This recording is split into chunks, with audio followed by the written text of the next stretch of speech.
Yo, what's up, Max? Long time no see. It's been like 3 days of me not streaming. That has to Christmas.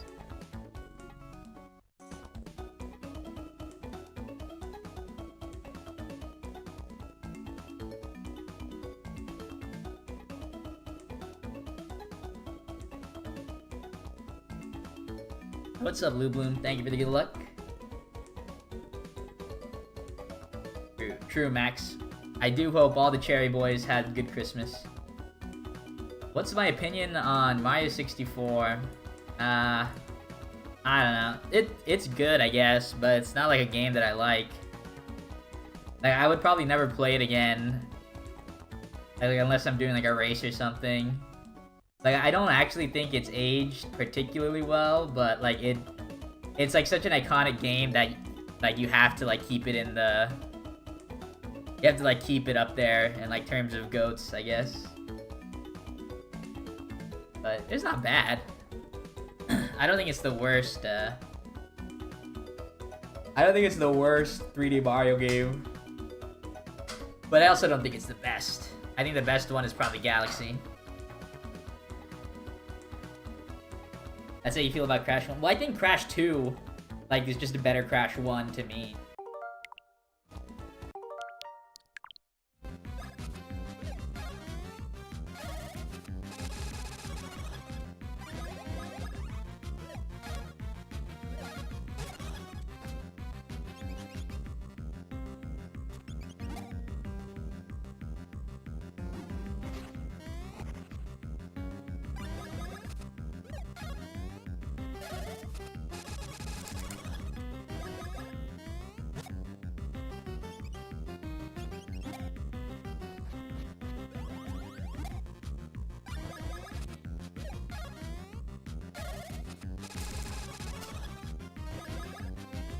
Oop.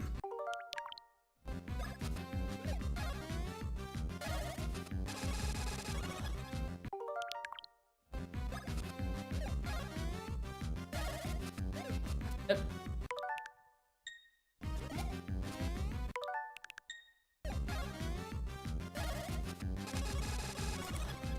Obble and Rookie Beam is overrated? No.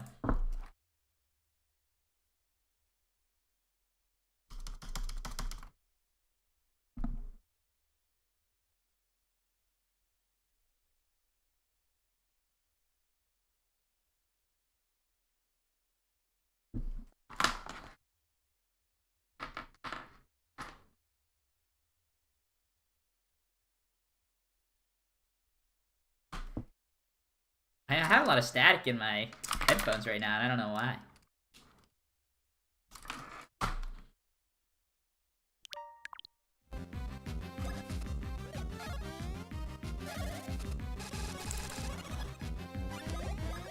I really like Pablo and Rookie.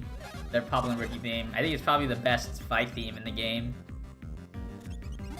But I can see people thinking it's overrated.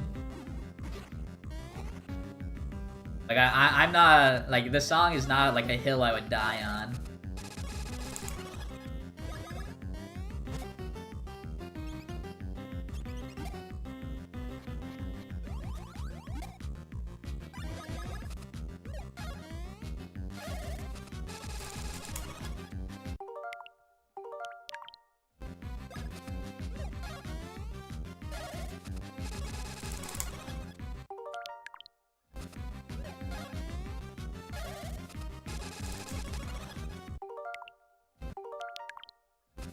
Sheesh, I'm gonna have to be mashing practice for a while.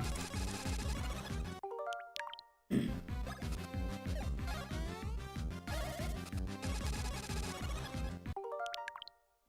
what's up, Pat? Oops. Going pretty well.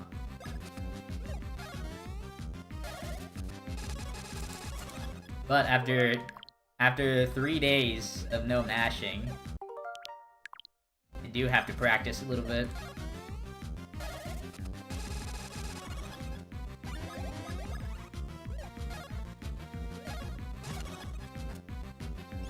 What's my favorite boss encounter in Superstar Saga? Whoops. Mine is definitely the final boss as well.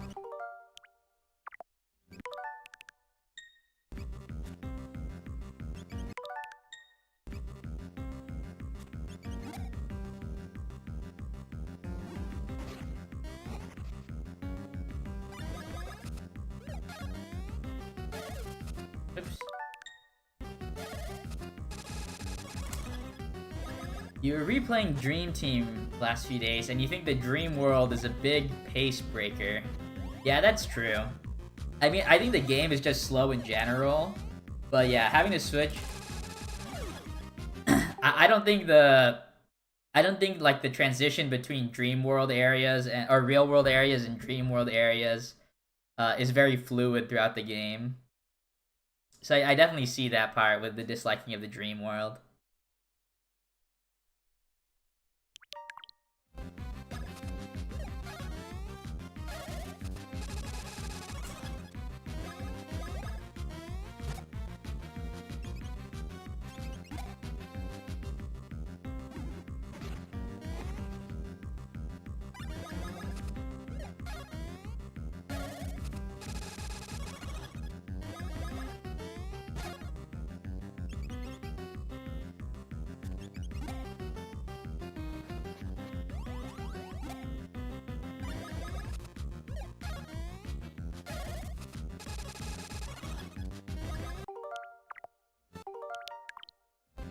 Dream Team needs to cut out about 45% of its runtime.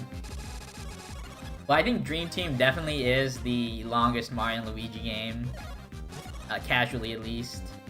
And I don't think it's particularly close either. But the thing is, like, in terms of content, there's not a...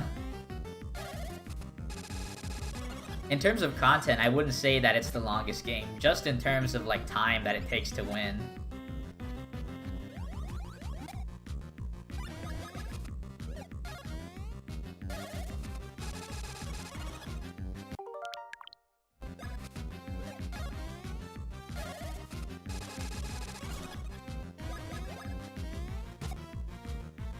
Too much filler.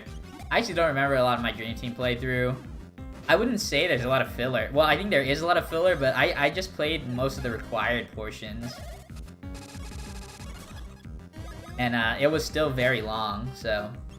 I don't think, like, the amount of filler in the game necessarily makes it too long.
Fight Against Smithy is one of the best Mario RPG final boss themes.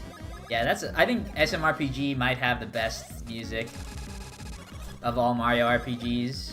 Either that or Thousand Year Door.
My favorite 2D Mario game has to be Bowser's Inside Story. Getting to play as Bowser for the second or third time ever. I don't know if I would necessarily count...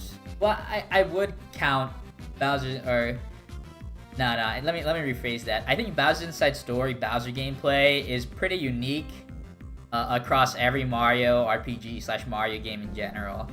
And when you're playing as Super Paper Mario, Bowser is really like a partner. He's like an extension of Mario, but like essentially the same character.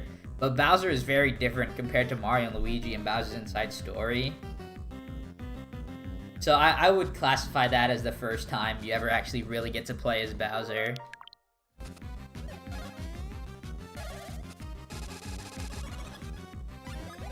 I really like Bowser's Inside Story, but I think there's so many good 2D Mario games, or I guess in terms of 2D Mario games, like specifically Mario RPGs, I think there's so many good Mario RPGs that Bowser's Inside Story probably isn't even my top 5.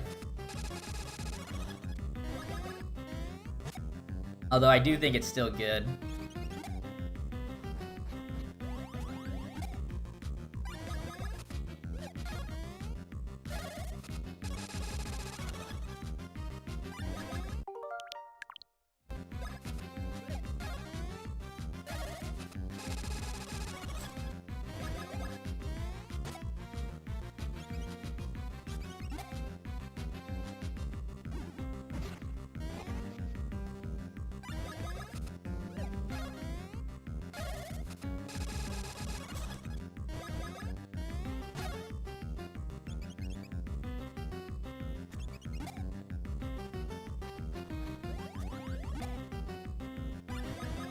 Will I ever play the Mario RPG remake? I actually did already.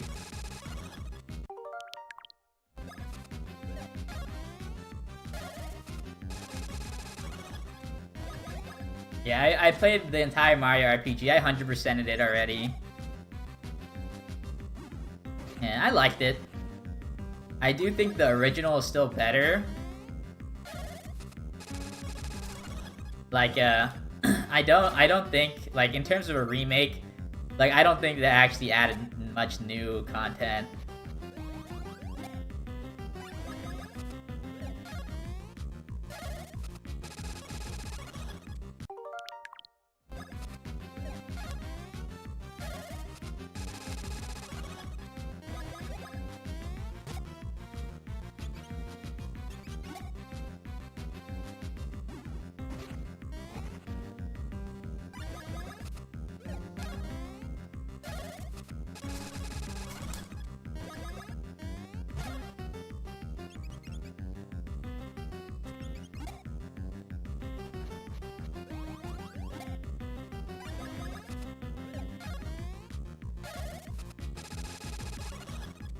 Wow, I really...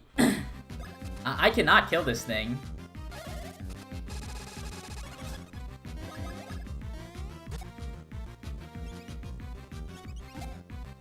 Yo, what's up, Mario fan?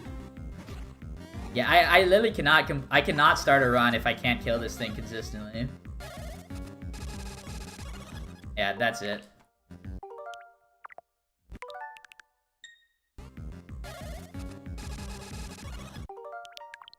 Like, randomly, like, I'll do a good hit, but then I won't do it every time. Like, I need to, that's the minimum amount of hits I can do in order to safely do a run.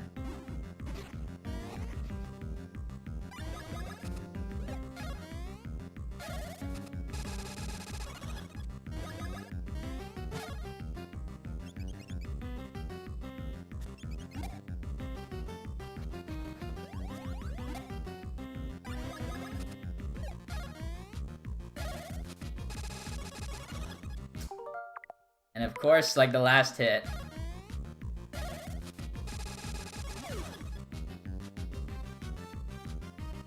When's my next long-form video coming out?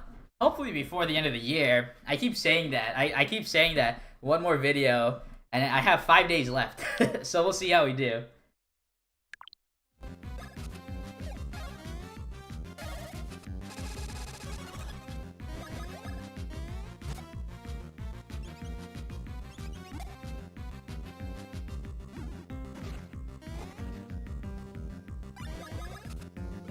Yeah, my next video is actually gonna be on... My next video is actually gonna be on Mario RPG, the remake. I got some ideas / thoughts I thought I should put out to the world.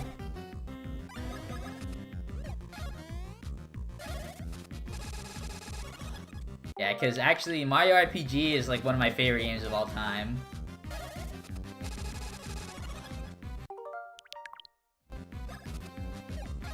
So I have to make a video on it.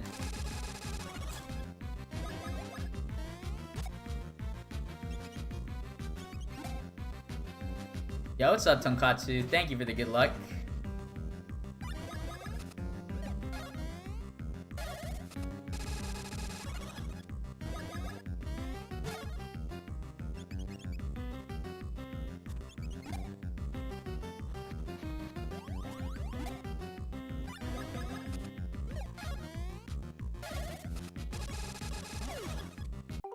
Guaranteed world record tonight? Maybe.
Alright.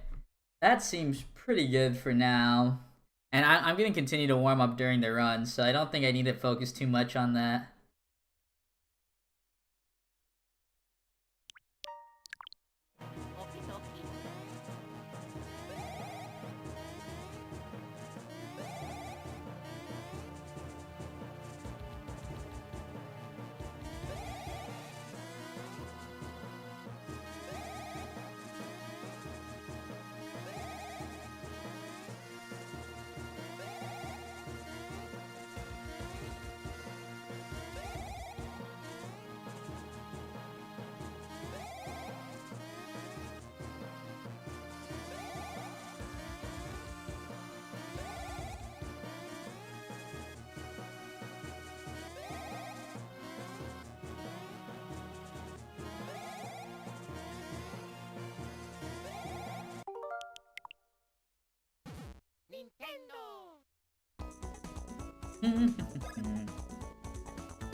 Playing CTR, Crash Team Racing Nitro Fuel. Yeah, I was a big fan of Crash Team Racing as a kid. Like, I think Crash Team Racing was probably better than Mario Kart up until Double Dash. But, like, the OG CTR was definitely way better than Super Mario Kart.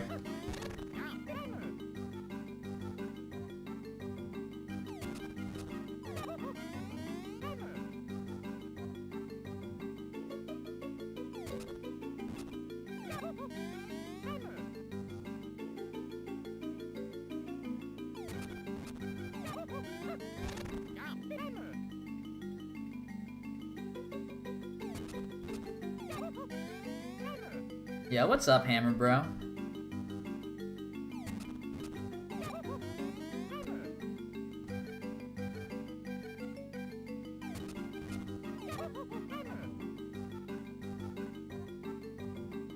You think CTR is better than any Mario Kart? Well, I think the best kart racer ever is Mario Kart 8. Like, I think that's the best, like, kart racer, not even just Mario Kart game.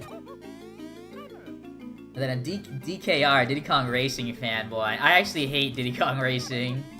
Like, I think both Diddy Kong Racing and Mario Kart 64 are unplayable. I think they're so bad. Like, they're so ugly, you can't tell what's going on. Their controls suck. The maps, like, there's physically not enough space for me on the maps. Or on screen to, like, play. Yeah, sorry, Ike. Yo, what's up, Meemhawk? Welcome back. First Cherry Boy stream since my Christmas break.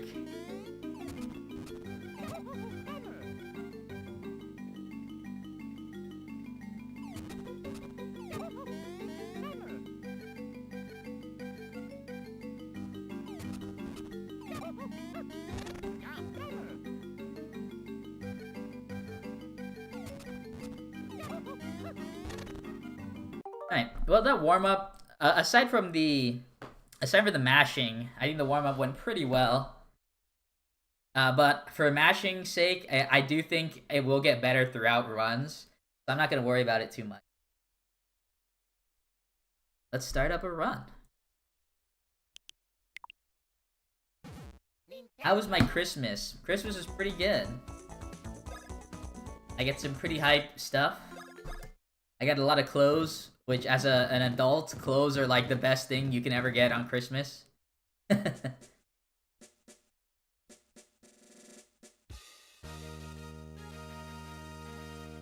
Oh, I also got a couple $100 in Japanese yen. So I don't have to go exchange. I'm going on a... It's less than a month away now that I'm going to be going to Japan. Like, for a trip with one of my friends. So now I have some money for the trip. It's hype.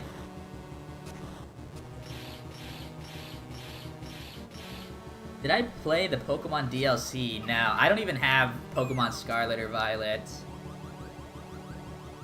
Like, the Pokemon didn't look cool to me, so I didn't buy it. And, I actually think that the 3D Pokemon games, like the 3D more open-world Pokemon games, are just worse Pokemon games. I stopped liking Pokemon after... I stopped liking Pokemon after Gen 5, and then I stopped thinking Pokemon was, like a decent game after probably like Gen 7.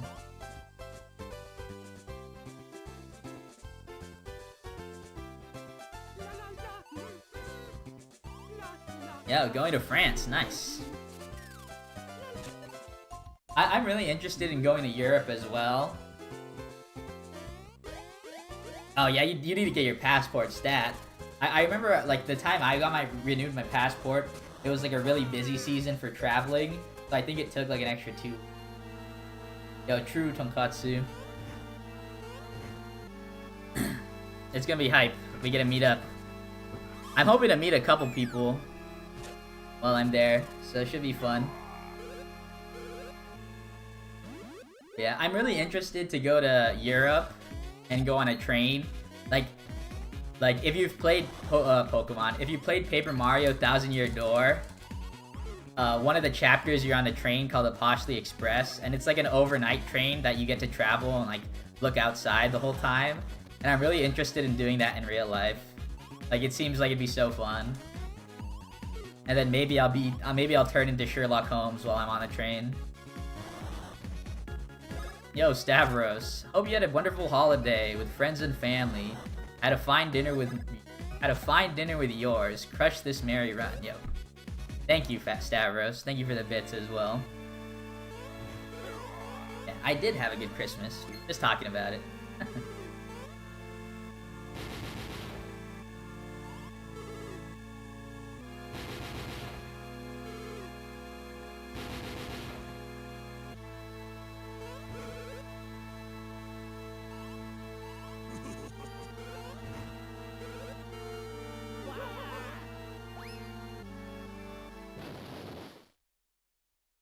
Did take the Via Rail once it was fun.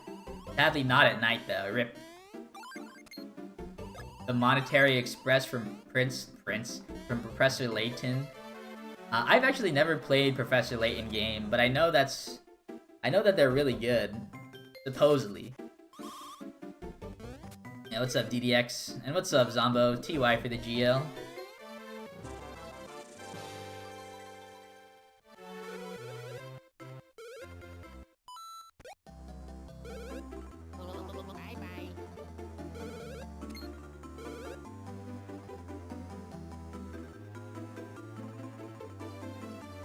Professor Layton speedrun when? And you even... I don't even know if you can speedrun Professor Layton, because it's like a puzzle game. I don't know if there's any variation to the puzzles and how you solve them. No. You have a Christmas gift for me? What is it, Zombo? Yeah, Max did finally beat, 1000 Year Door. He beat it before Christmas, actually. Type.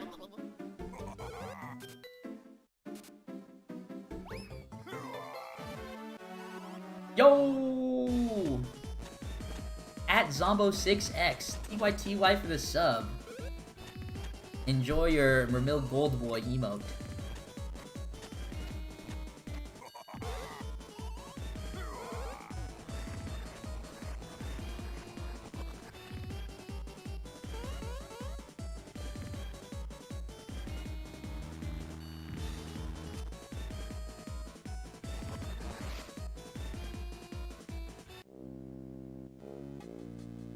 Getting retro games for Christmas, that's crazy.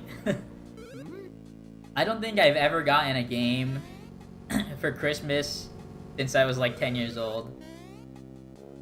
Like I feel like once you become older, like you know exactly what you want, and your parents don't. Like they're too old to like know how to buy games. Like I've only gotten like clothes and stuff as gifts. And every game I've ever had, I've bought myself.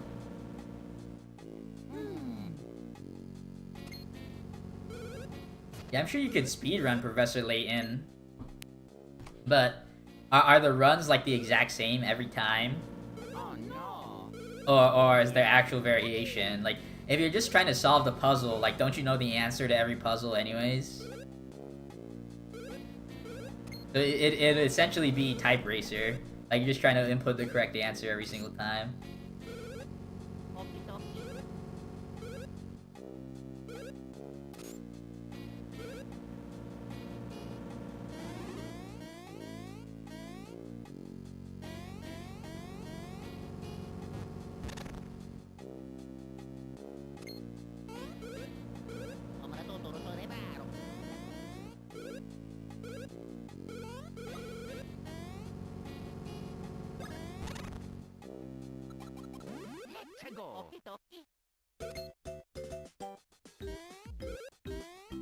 Yeah, true. The poses aren't G-Minute this time. I'm going for all threes. Favorite video game song ever? It would be Reunion / Family Reunion from Paper Mario 1000 Year Door. Like that song makes me happy.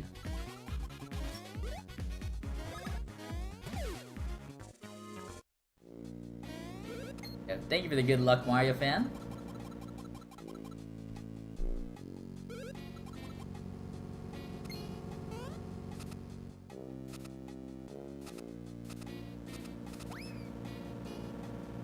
Yeah, my Twitch chat like has froze, and I don't know how to fix it. I wonder if like just the buttons themselves have froze or the chats have actually frozen. But I'll attempt to fix it like during the next big cutscene, I guess.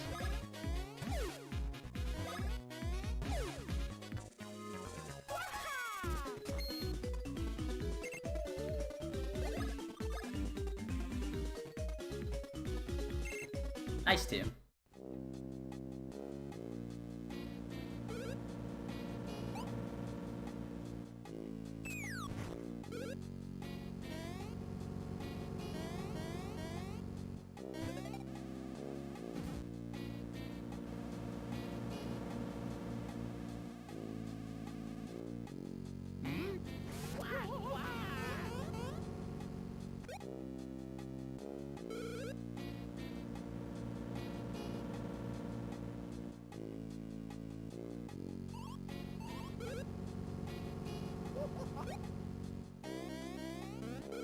I don't think there's a way I can, Twitch chat is indeed frozen. RIP.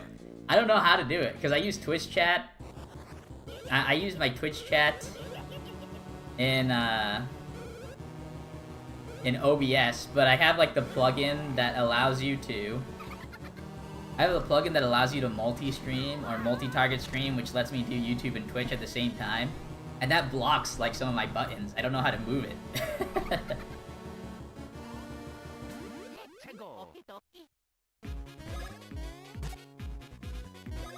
I'll just open a, I'll open a pop-up chat when I get the chance, though.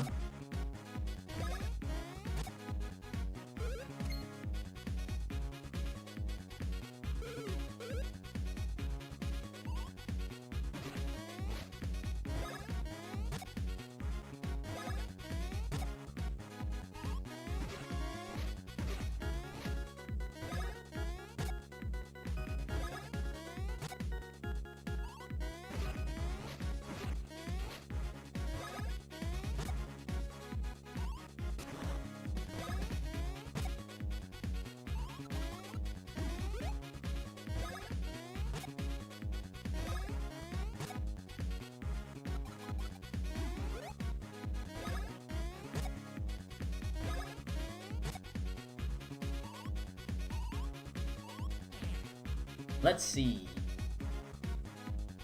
Chat. Open up dashboard. How about chat? There we go. Alright, my chat exists once again. At Kirby Storm and Stavros, who I see have chatted and I didn't catch it. Yeah, I don't know what's up. I think the only way to fix my OBS widget chat would probably be to restart OBS, but I can't do that without restarting the stream, so... But we'll have a pop-out chat for now. Testing, 1, 2, 3, 1, 2, 3. Welcome back, Kirby Storm.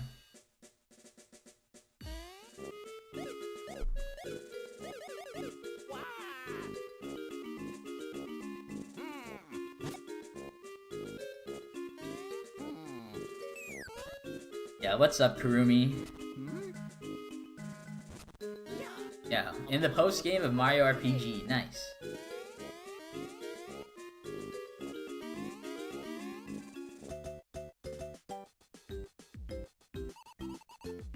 Oh yeah! Oh yeah!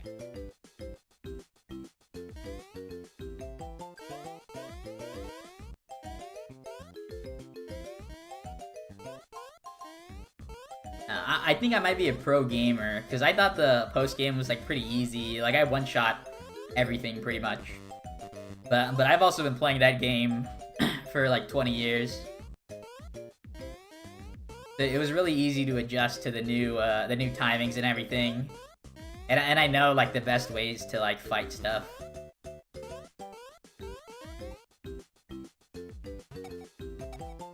You also one-shot everything? Nice, Ike.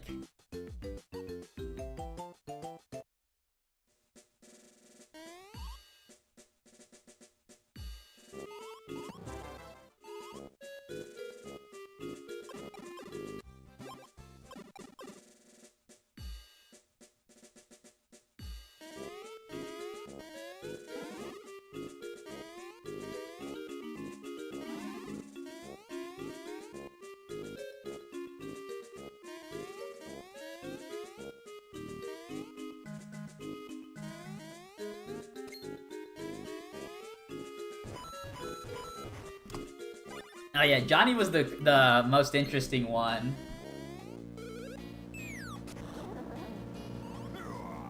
if I'm a sports guy, can I believe that the Pistons broke the worst record ever? I don't know what's up with the Pistons. I'm more of a football, American football guy than a basketball guy.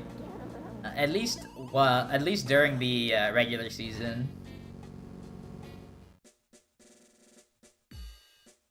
Yeah, Razzo, TY for the GL.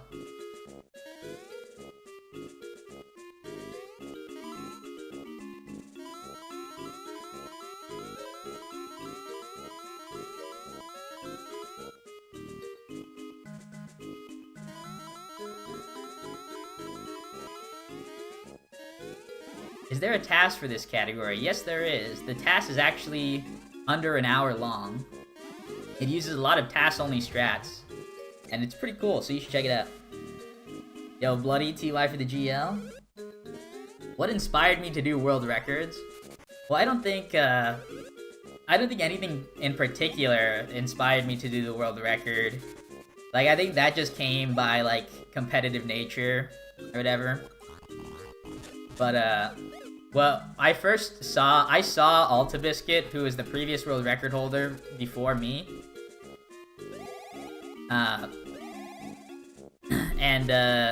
Whatchamacallit, I saw him get the world record live.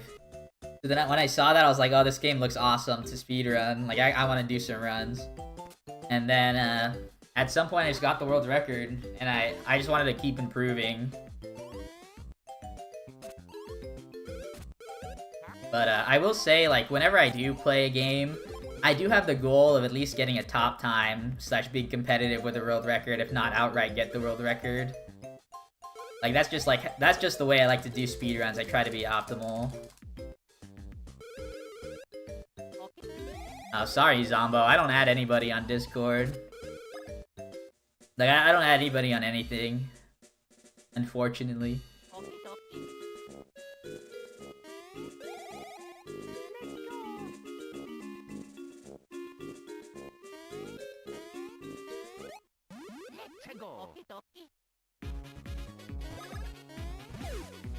Yeah, the bomb guy was epic. Well, so all the post-game bosses, they have some sort of gimmick / secret strat that you have to figure out if you want to be able to beat them. Like the bomb guy, you can't just attack him over and over again. Like, you actually, like with all the bosses, you actually have to do their strats correctly. Gotta be top 3 in this game to get the ad. You know, maybe. Yeah, nice 3.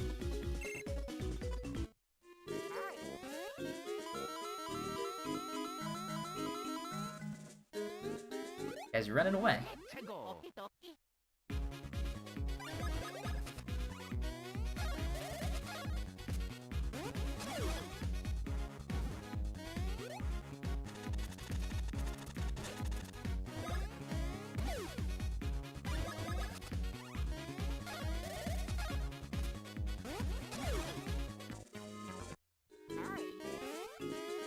No champions yet.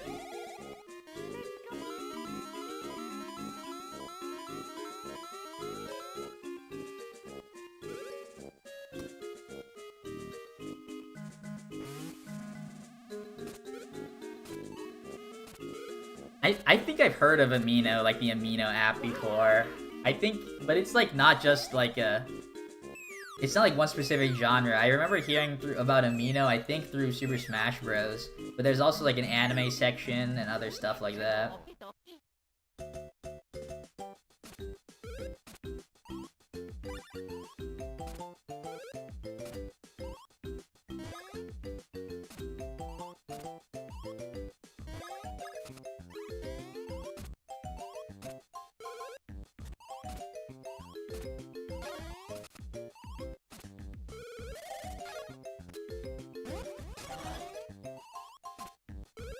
Damn, your ex-girlfriend. I assume you dumped her because you got into the world of 2D girls.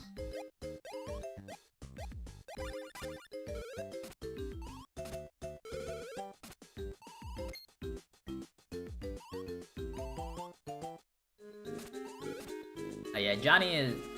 Well, I don't actually remember the correct order or how many there are.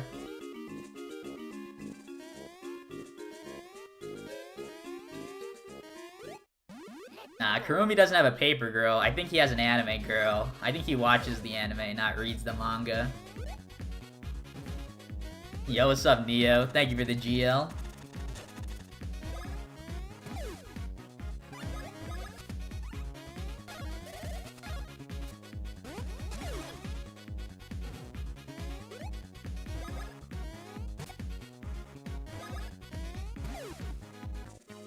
Yo, no champions.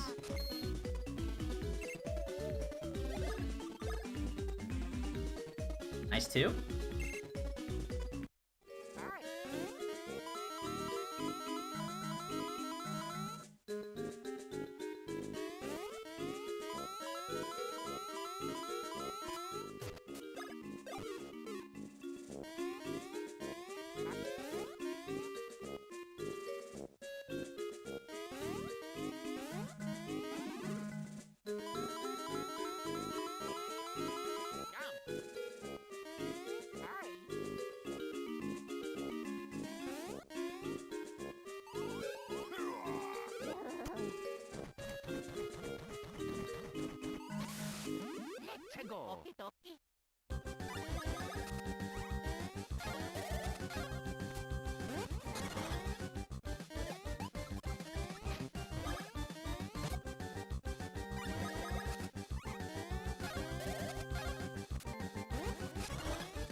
Yo, going to Florida, what the heck? I actually know so many people that like go to Florida during like the holidays. Maybe because it's not cold over there or something during the winter.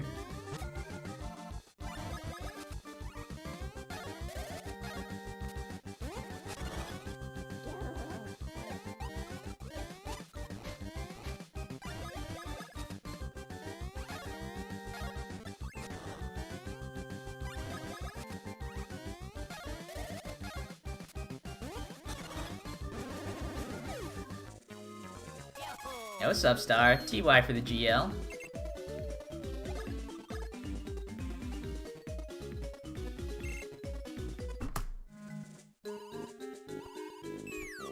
Yeah, I'd say it's pretty warm during the winter. Pretty close to the equator.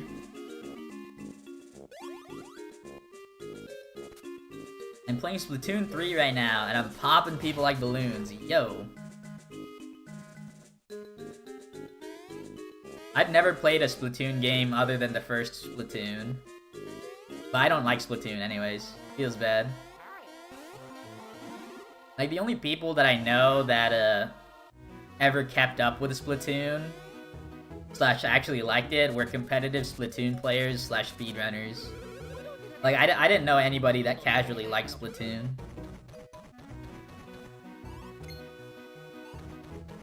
Oh my god, the Undertale Amino.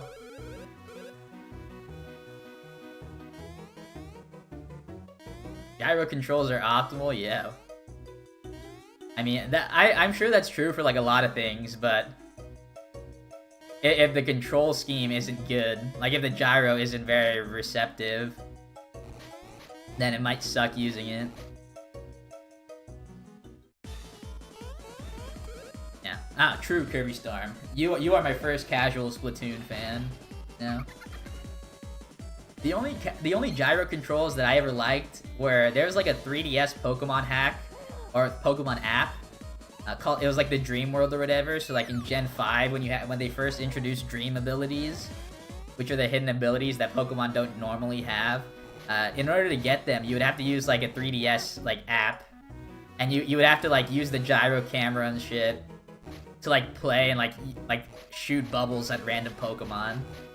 And I remember doing that. I remember I was at swim practice one time, and I got out of the pool, and like I was like arguing with my coach. It's like, no, I gotta do this. I gotta do this. I gotta find a legendary Pokemon right now. It only happens between like 4 and 5 o'clock. I have to. Yeah, that's how I got the legendaries too, because I got Thundurus and I got Thundurus, Landorus, and Tornadus Therian.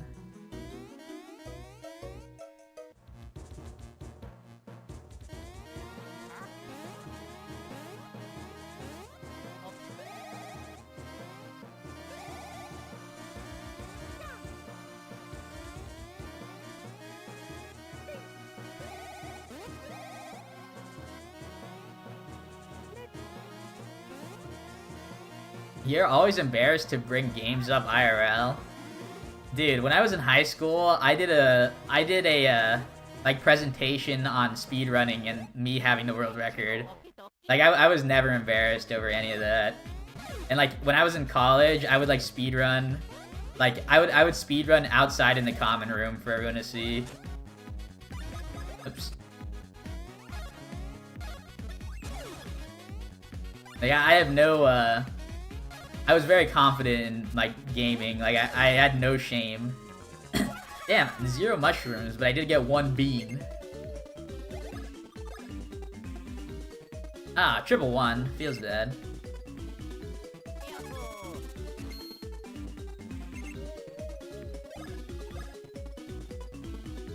Nice 3.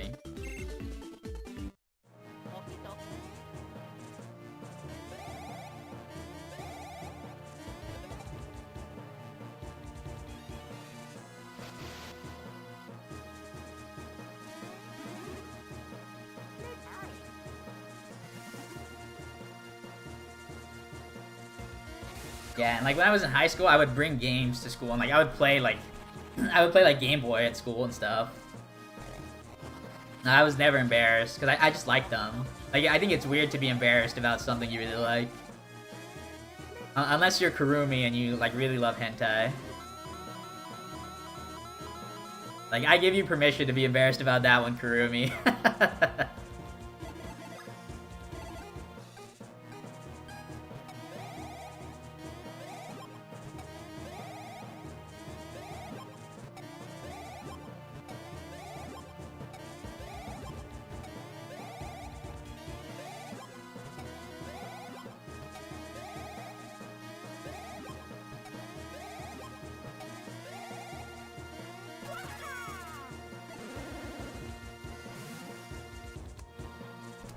What? How are you not a hentai person and you have an anime girl profile picture and you write anime fan fictions about your waifus? Like how? I'm calling shenanigans on that. I think you're joshing me when you say you don't like that stuff. Some people look down. I mean, if you like something and it's harmless, it's weird to like look down on it. Like me personally, I'm always interested in anything that someone else is interested in. But maybe I'm just like epic, who knows?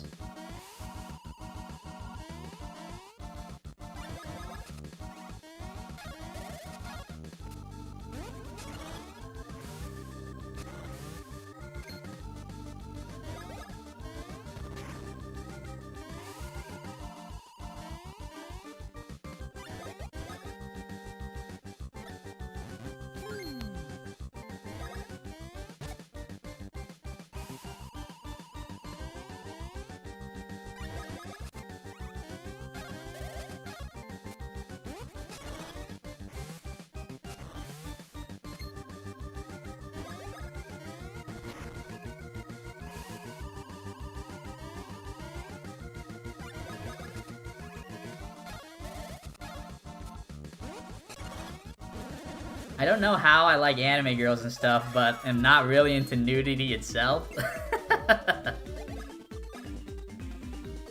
Alright, we have good power. We almost got the 3, which would have been godly. But man, what is this conversation turned into? Alright, no more of that stuff. We can't be talking about lewd anime girls in the world record. That's too much.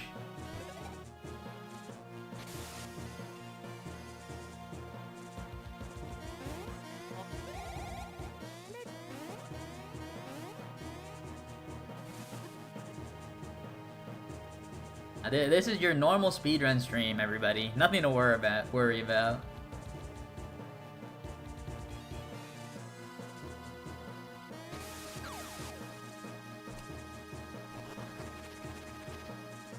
Just got squashed like a bug. Yo, you just got squished like a squid, man.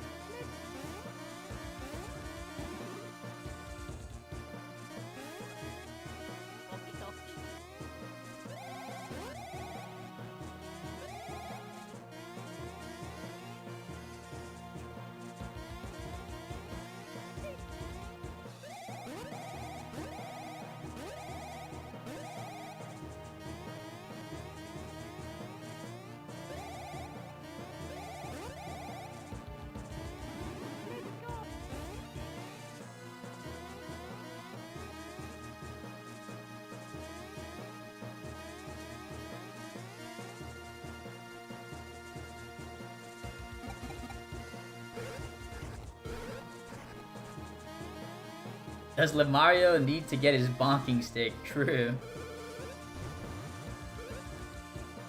Arabe? Bean? Isn't that just a type of bean? Or does it mean bean? I'm scared to say that second word. I feel like it's gonna be a bad word. Freaking harate. Sweating.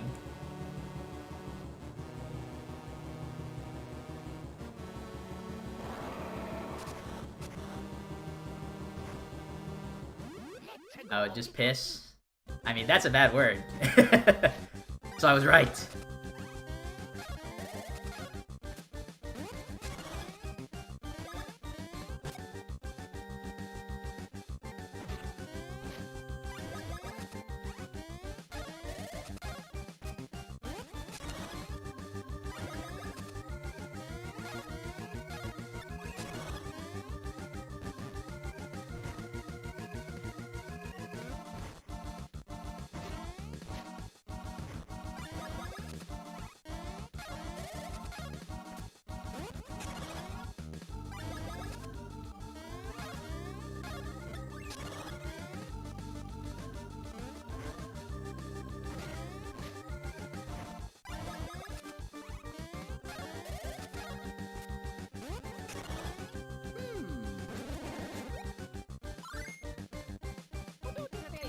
Oh yeah. Yahoo!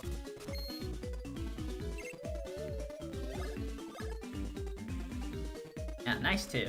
Alright, we're at least getting a lot of stash points, so I think we are probably gonna end up with good mushroom count at the very end. Especially if Luigi gets another 2. Family Guy early seasons were great, nowadays eh. Is Family Guy the SpongeBob of adult cartoons? I actually don't like Family Guy, really. Like, I think it's just like mindless television, but it's not like something I would turn on and be like, yes, Family Guy, you know?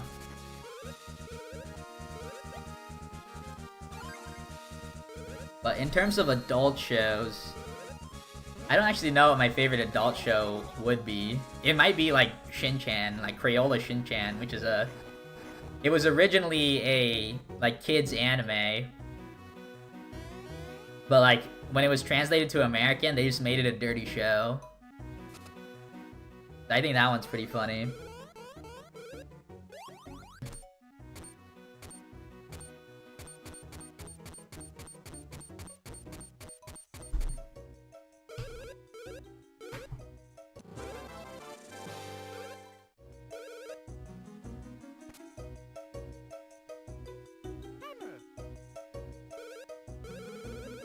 Grey's Anatomy's still going. I do not care about Grey's Anatomy.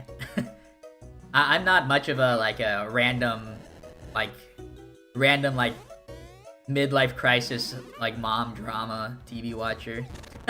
That's like the best way I could describe Grey's Anatomy. I have watched a lot of Grey's Anatomy though. Take that as you will. Alright, heading out. Alright, thanks for hanging out, Kurumi. Have a good night. And TY for the GL.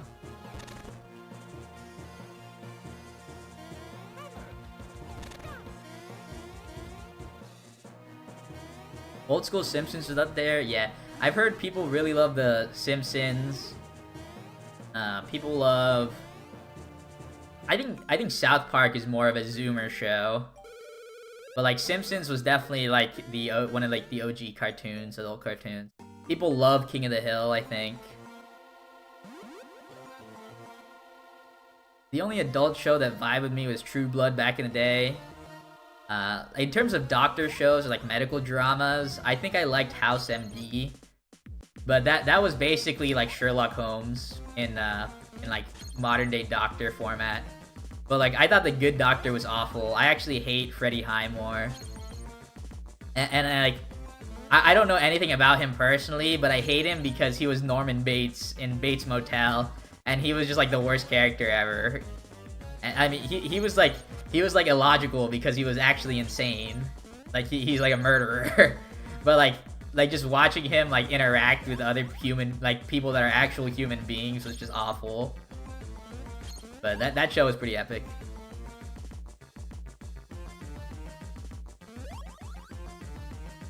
Yeah, House was awesome. And like the House MD YouTube shorts go hard. Like they'll just pop into your YouTube recommendations some days and you can't stop watching them.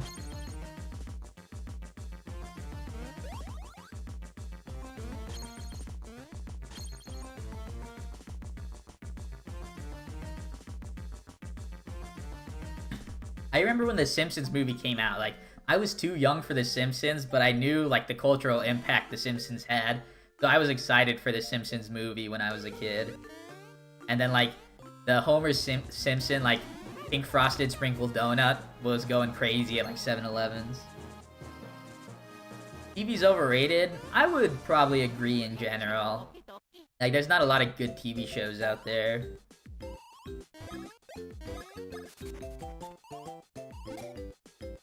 But when you find the one that's really good, like then it really is good. Like it really hits.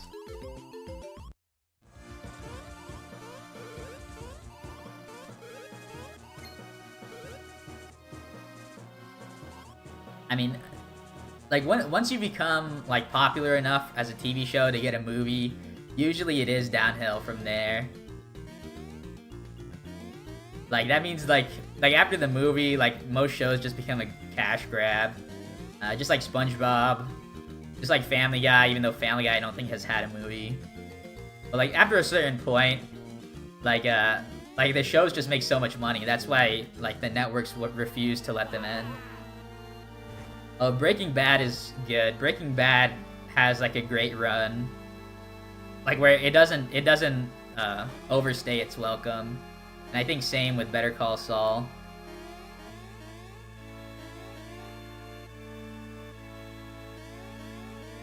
I actually really dislike Adventure Time.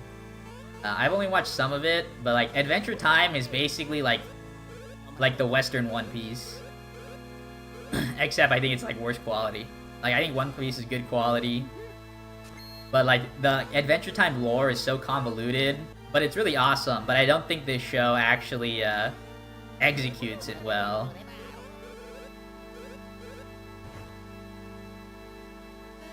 I think Bob's Burgers is better than Family Guy.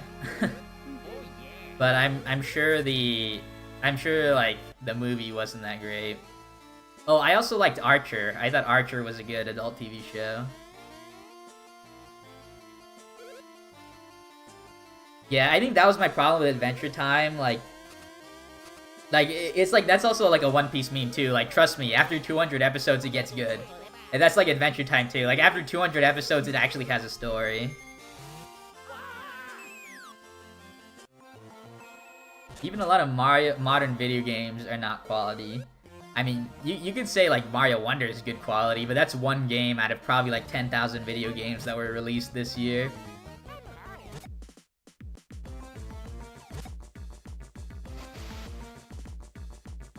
SpongeBob should have been bought out of Nickelodeon. I don't know about that.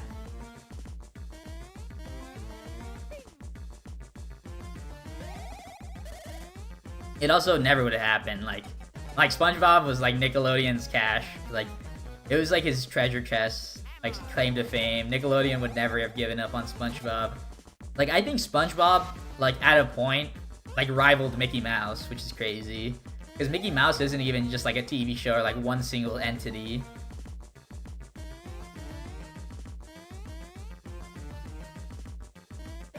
Oh yeah, cash grabs, Toy Story 4.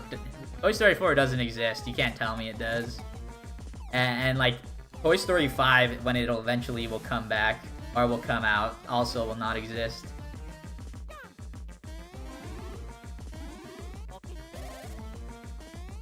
Yeah, Disney stuff's flopping for sure.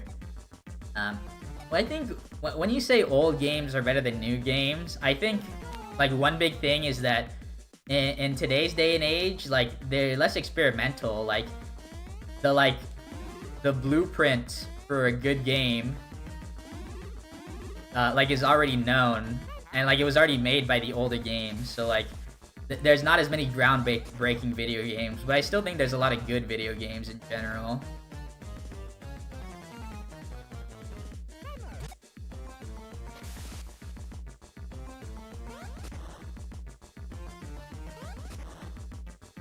Yeah, true. Survivorship bias. Like, people remember their favorite games, but like, you don't remember that random game you played once as an 8-year-old and never touched again. Oh yeah, Inside Out 2 will probably be awful.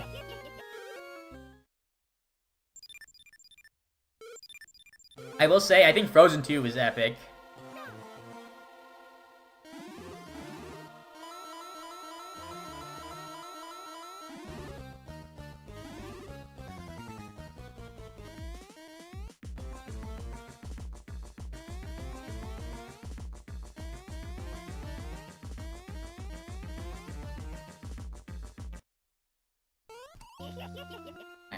Frozen is awesome. Frozen 1 is like really good. It might have a top 3 soundtrack of all time in Disney movies. Like, isn't that crazy?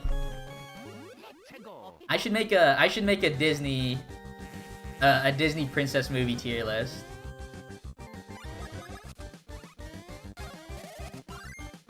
Cause you guys are definitely hating on Frozen. I mean, Let It Go is not even a top song. Love is an Open Door? Like, come on, that one's epic. What's the other one, like? Oh wait, no, that one's a Tangled. Like the one was like, At Last I See the Light, that's a Tangled song.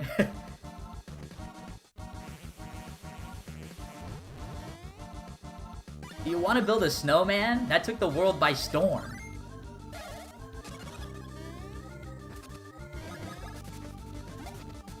Oh my god, Lou Bloom, you are a hater. Disney... You don't like Mulan? You don't like Lion King? Come on. Like, I think Mulan might be one of my favorites.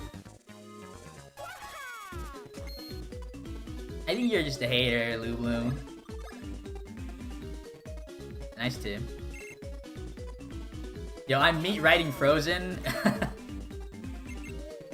Yeah, I'm not even ashamed of it. Frozen's godly. Rip. We got the above 41, but that's all because of luck.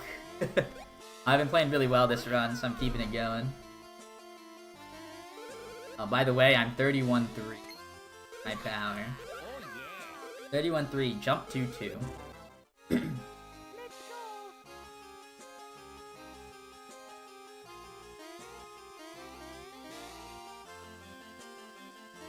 Alright, let's go top 5 Disney/Disney Pixar movies.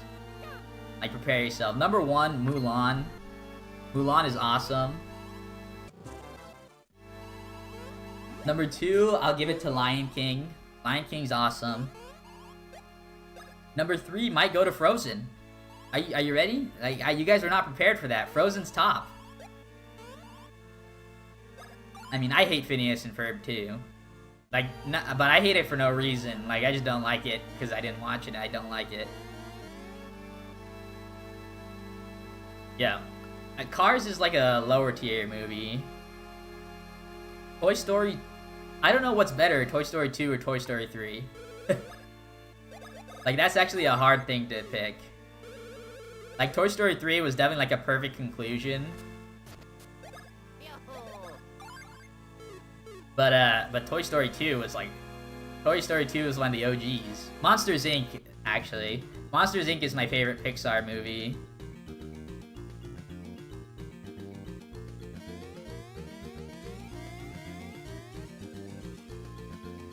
Buena suerte, way. Thank you for the good luck, stained glass. You know, Perry the Platypus was awesome. But were Phineas and Ferb really that cool? I don't think so.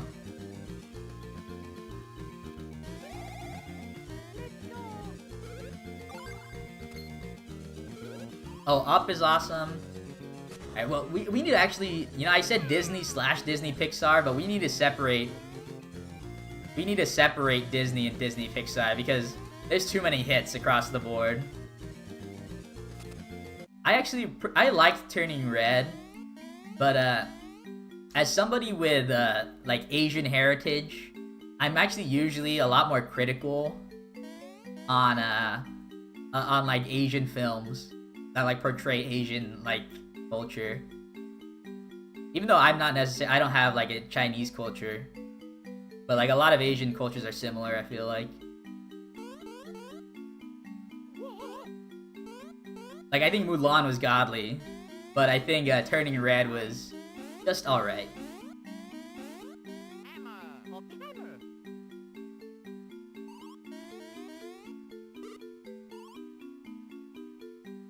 Like, I think Raya... Do you guys remember Raya the Dragon movie? Like, I hated that one. But I think everyone hated that one.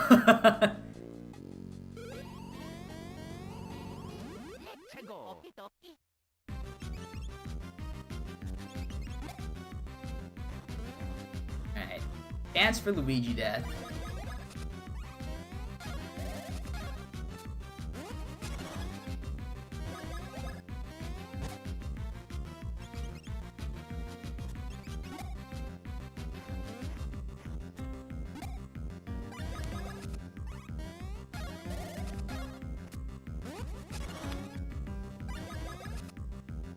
Here we doing it.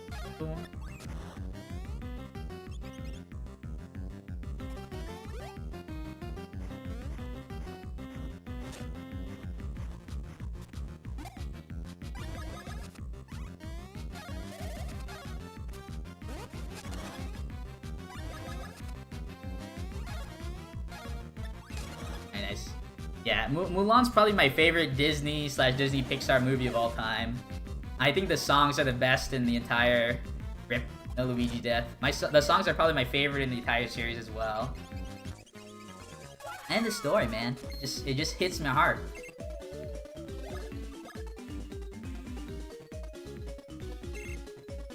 You thought I was Hispanic, TVH. Well, I'm a lot of things. Like if I were a little puppy at a dog shelter, you might call me a mutt.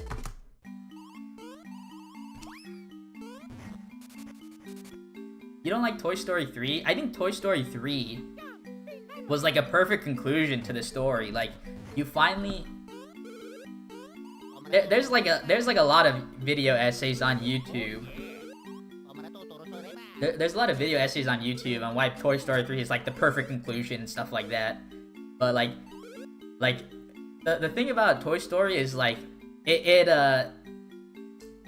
Woody is the main character of Toy Story. Even in Toy Story 1, where Buzz exists, and like Woody is the main character, and like he finally completes his arc. Like he was the one that needed Andy, not the other way around.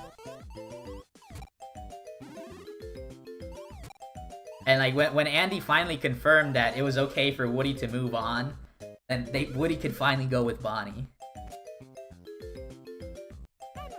Oh yeah, Toy Story 4 wasn't even part of the Toy Story franchise, TBH. Like the characters, like Woody is not even the same character. Buzz is awful. Buzz is supposed to be really smart. He's like a space ranger.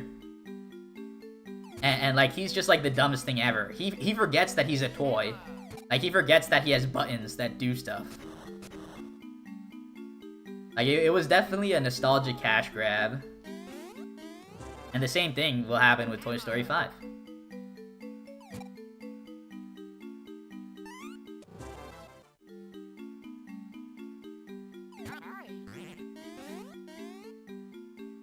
There's a 6-hour video dismantling Toy Story 4. There's probably like multiple 6-hour videos about dismantling Toy Story 4.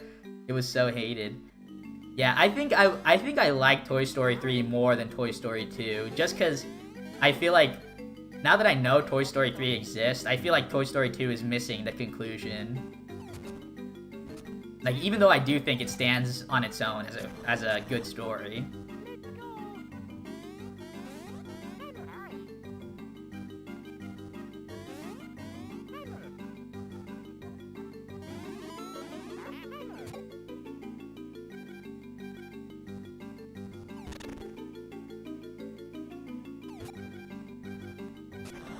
Yeah, Bo Peep also wasn't herself either.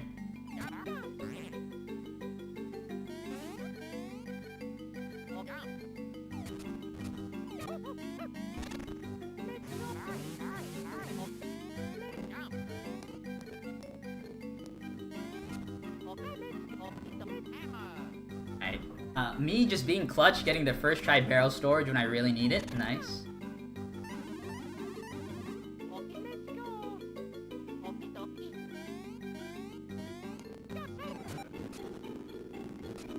Yeah, Woody's character was the most egregious problem, I think, with Toy Story 4, but not even close to being the only one.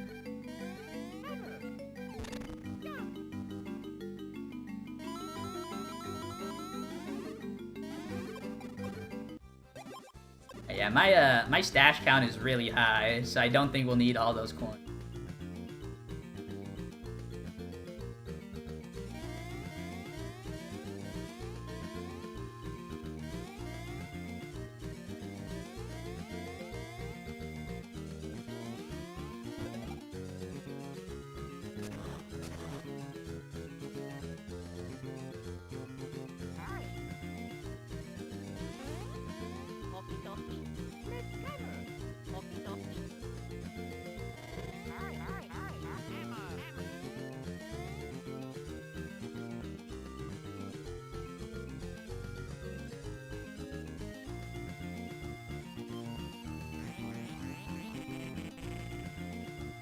The short films with Bonnie aren't bad, true.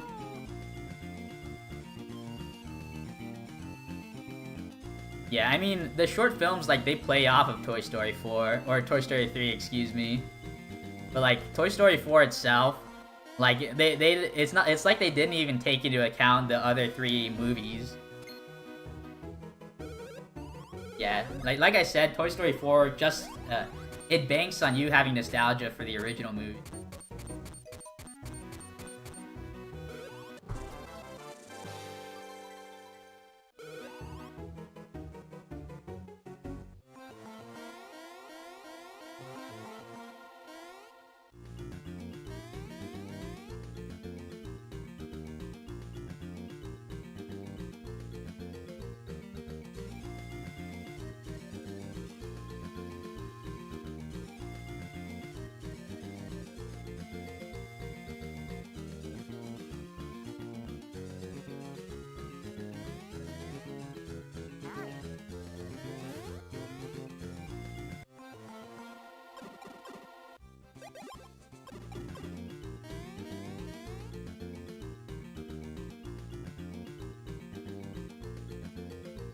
Oh, nice beanie.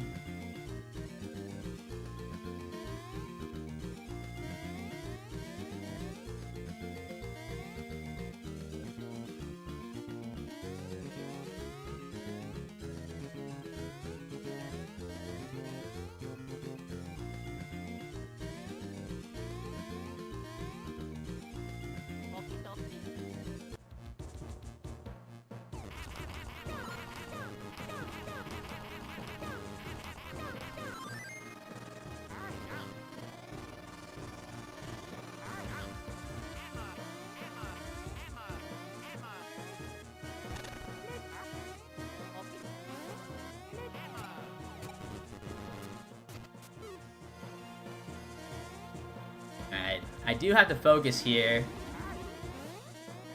Because I didn't get the best luck in the early game, I do need to make sure I play really, really close to my gold splits throughout the rest of the run. But as long as I do that, it will come down to the 2 Final Fight RNGs.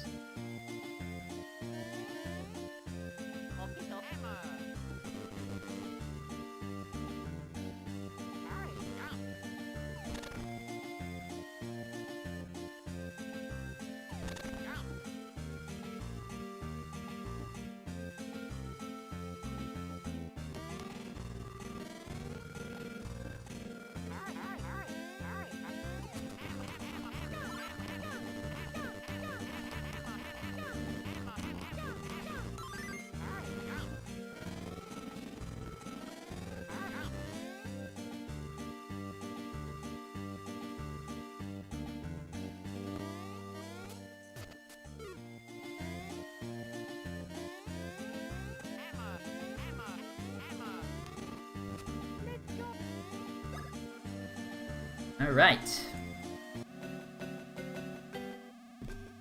That was pretty good. Let's hope that all that extra stash points will bail us out of having low mushroom count. Yeah, not getting a single mushroom can hurt you sometimes, but with Luigi not dying and having extra stash, I believe he has 20 points, and then combined with Mario's 15, it averages to almost 18. I think 17, since I think it probably rounds down, but that's extra than what we normally would have at this point.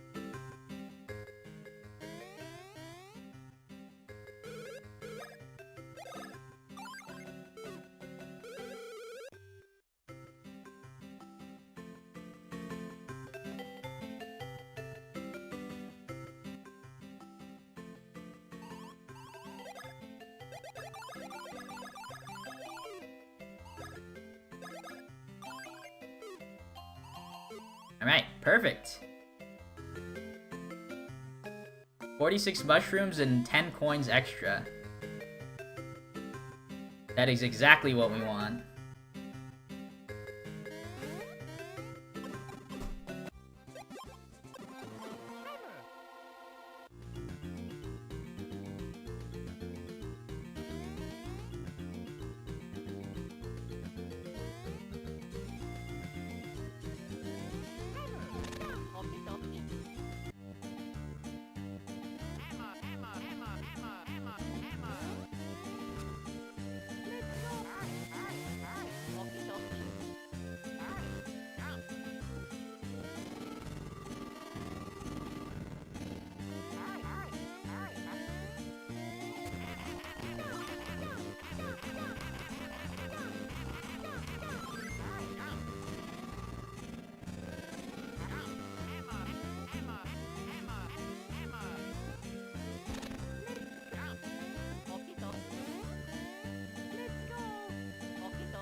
Alright, dry bones. Be nice.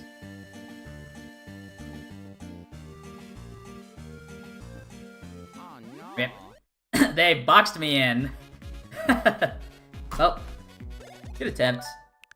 Let me see if there's a... Well, I think in order to avoid this, I would have... let me go right. In order to avoid this, I would have had to go up. But I had no way of telling... at that point, I had no way of telling which direction he would go. And he went... By going right there, he basically guaranteed me to get hit. Feels bad.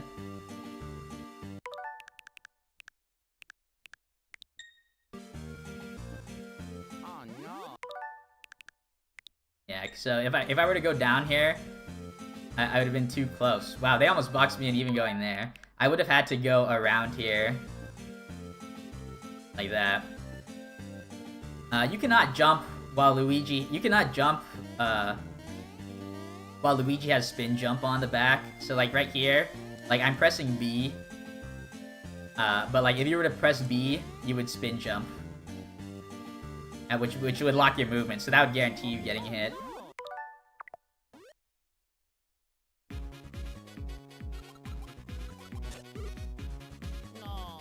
No, you can't switch either. Yeah, so if you look here, if I switch, now Mario has high jump. So you also cannot jump with here, like with him here. Like, if you see, I'll high jump, and then I'll stop moving as well.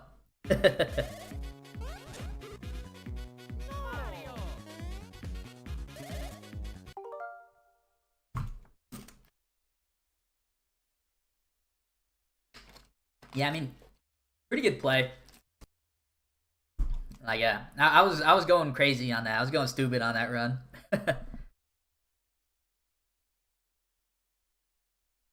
But run number 2. Nintendo.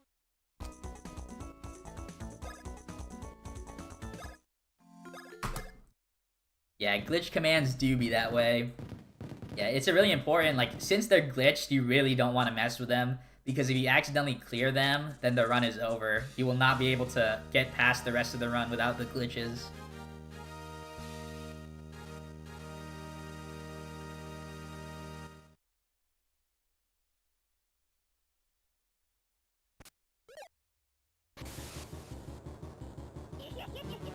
And run to start.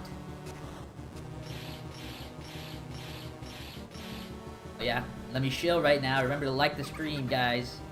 Follow, sub. You know the drill. Shameless plug.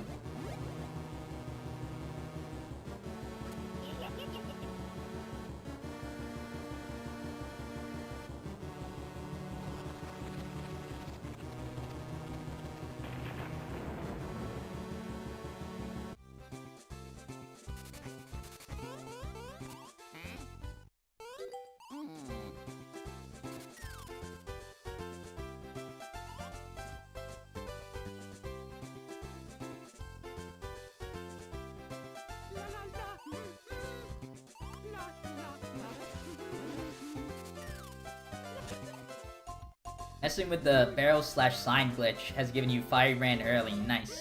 Yeah, the Firebrand early is actually the whole point we do the barrel storage/sign glitch.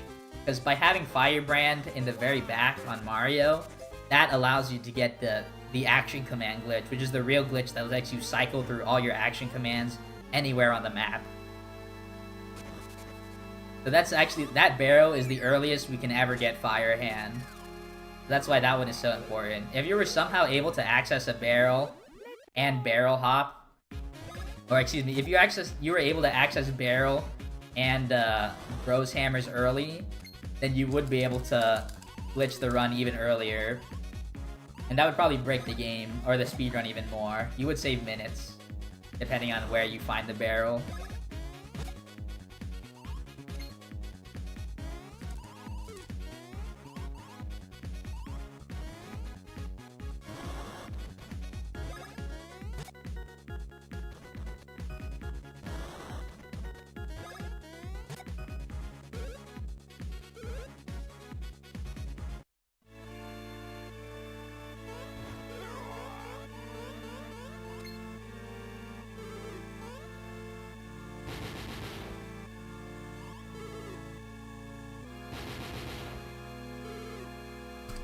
Firebrand on the back is needed.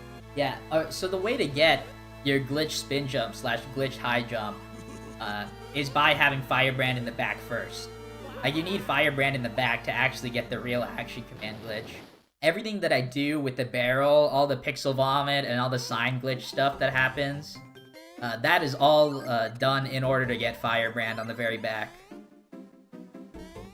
So it all leads back to Firebrand.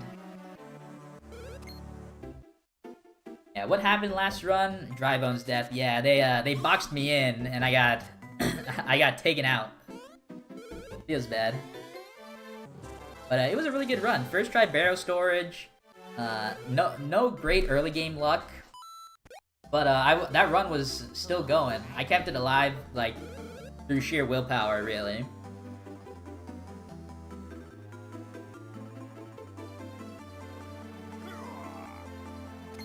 Yeah, I definitely got boned down there.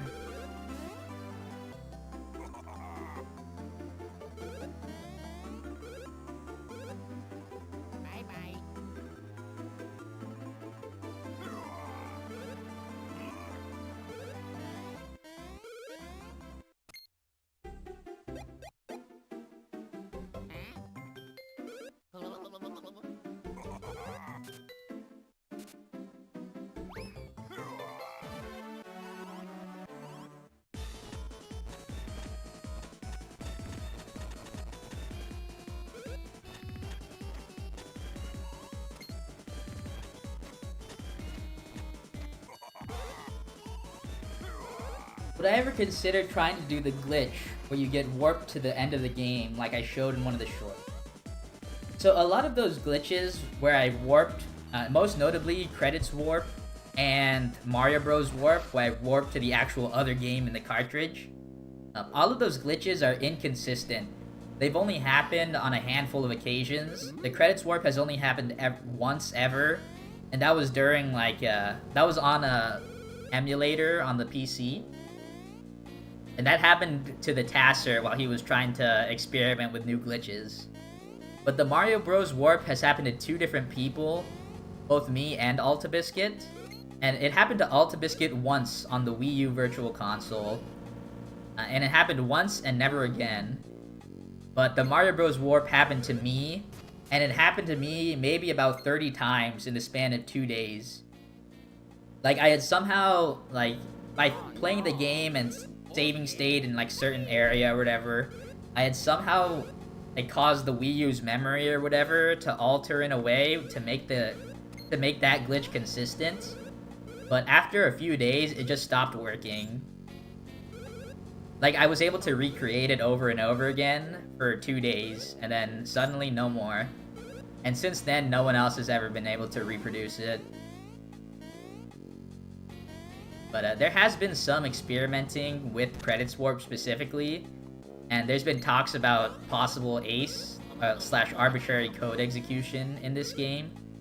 But all of that is really complicated, like too complicated for me, like as an RTA runner, to really talk about. But like, from what I understand currently, there's really no... There hasn't been like a lot of progress made because there's not many leads on it.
Yo, nice 3.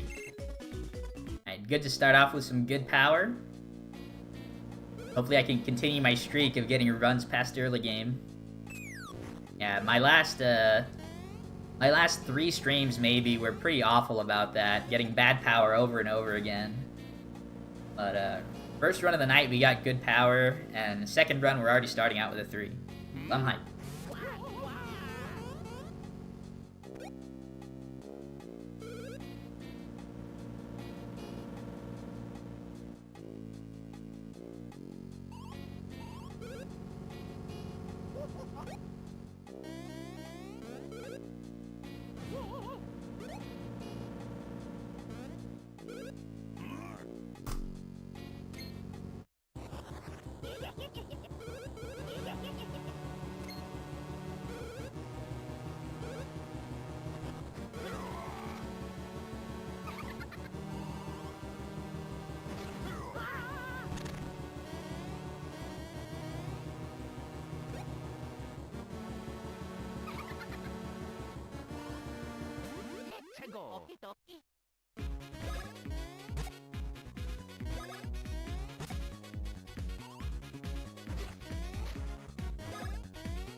I think Phantasma and Bowser's friendship in Dream Team is one of the best things in the game. I actually really hate the dynamic between Bowser and Phantasma. I think they should have left Bowser out of the game almost entirely. I think he should have gotten like the TTYD treatment where he's still like known as a villain, but he takes a backseat to Phantasma. Him being partners with Phantasma kind of ruins the story for me, because Phantasma is built up as this kind of big baddie throughout the entire game. Like, Phantasma is like the bane of the entire Pillow Kingdom. But like at the very end, he just gets swooped on by Bowser, and I really don't like it. Yo, that Christmas cherry boy spirit will give us the 110. Woohoo!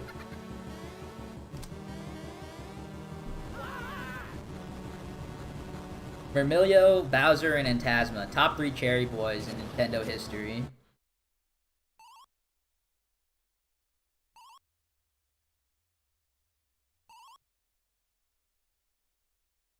I think it's entertaining. Yeah, I mean, Bowser... Like, when Bowser's not, like, just a regular baddie, like, in a lot of main series Mario games, all he is just, like, a bad guy who's evil, and that's all there is to his motivation. In the RPG game specifically, he's always, like, a really funny character. So it is hype when you get to see more of him. But I just think in terms of the story, I think he kind of outshined Phantasma, which sucks, because Phantasma was, like, marketed as a new villain, like a big baddie, like Hecletta could have been.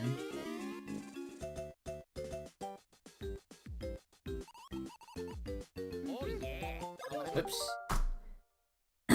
Accidentally hit it 3 times. Yeah, that's a dumb way to go. Feels bad. Alright,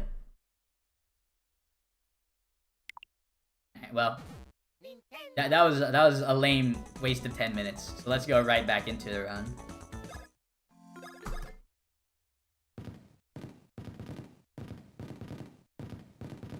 Cannot be worse than what they did to General Scales in Star Fox Adventure. I don't remember exactly what happened in Star Fox Adventure, but I do remember Star Fox Adventure being like a meme game. Like, a lot of people hated it, so I called it a black sheep of this series because you're on feet instead of in a ship.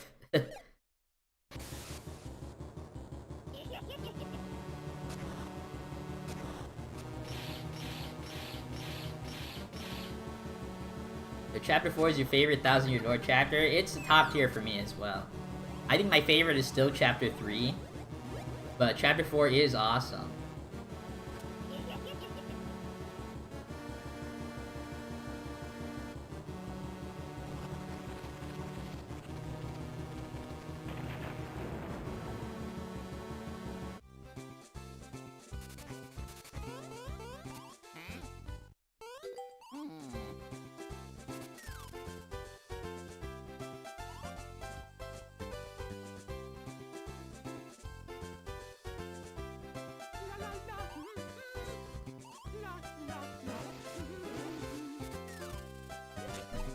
You never fight the guy, he's hyped up to be the main villain, and then the way he goes out is lame.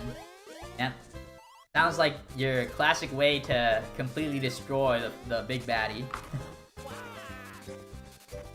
Cannot wait to relive Chapter 4 when T2ID comes out. True, like, I was in the mood to play Thousand Year Door recently. Like, I almost was gonna play Thousand Year Door on stream. Like, that would have been one of my first streams of the new year. But I really want to save myself for the Thousand Year Door remake. I gotta stay cherry for the remake.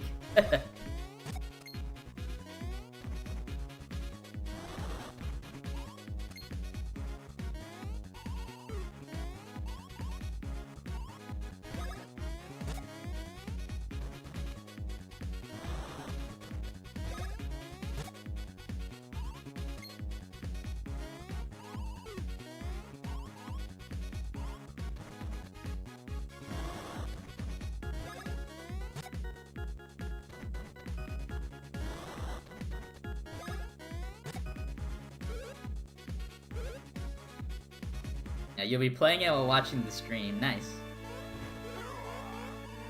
Yeah, TTYD is a much longer game than Super Mario RPG, so I don't think I'll be able to fit it all in one 12-hour stream.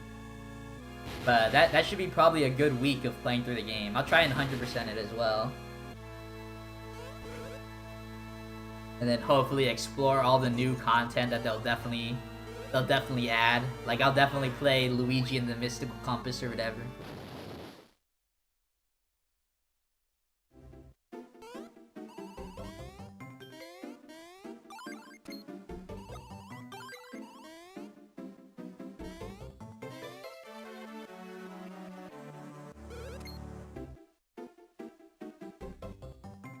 If the TTYD remake does well, maybe they will do a PM64 HD. But I actually don't have a lot of hope for Nintendo 64 remakes usually. Just because the way Nintendo handles their virtual console, they pretty much always port Nintendo 64 and earlier consoles. So Paper Mario 64 is pretty much always available through like Nintendo Switch Online currently, or before that on the Wii U and the Wii Virtual Console. So I don't think like Nintendo really has those games in mind, because I feel like when they're getting a remake, it's because like accessibility is a big option. Like for example, they remade Wind Waker, which was a GameCube game. They remake a lot of GameCube games, basically.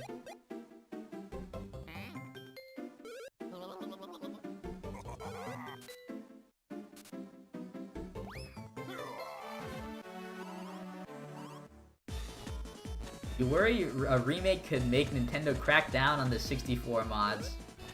Does Nintendo crack down really on like random like ROM hacking and stuff? Like the only things that I've ever heard Nintendo that I've heard Nintendo like take action against are like competitive scenes. Like specifically the Super Smash Bros. Scene, because they use a lot of mods and stuff. But those scenes are like really, really big compared to speedrunning and other stuff. Like I've never heard of Nintendo taking down like speedrun randomizers and stuff like that. They cracked down on another Metroid 2 remake. I remember that. But I think another Metroid 2 remake problem was that they recently remade Metroid 2 as well. So maybe that was like the conflict. But like if somebody remade Metroid 1 right now, like I doubt Nintendo would care, you know? But like the fact that Metroid 2 for the 3DS was like just released at that point too, like around that time. And then Pokemon, I will say Pokemon, like there's no way that Nintendo would ever allow Pokemon to get something, like to get hacked or whatever. Like it happens a lot, but if it ever gets too big, like I'm not surprised Nintendo put a stop to it, is what I'm saying. But I guess like no matter the case, those two examples do counter my point on Nintendo not really caring. I guess they do care.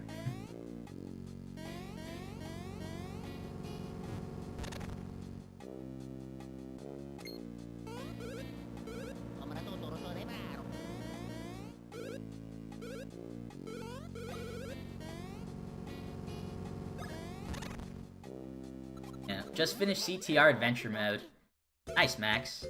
Do you remember what the Crash Racing game was called on the GameCube? Like Crash Team Racing something. I think it was Nitro Fueled. Yeah, I think that one had like the Alien Racer as well. That one was really fun.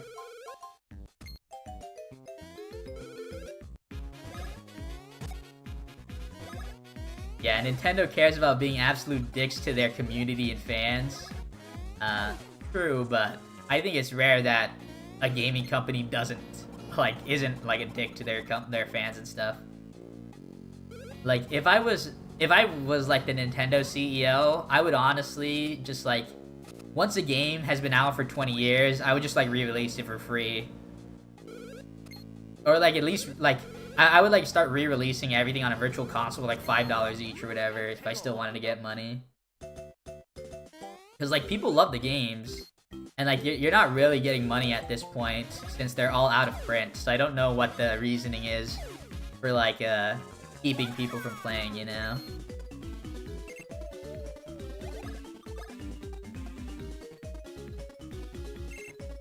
Starbreeze and Ninja Kiwi are not asses. I've never heard of them.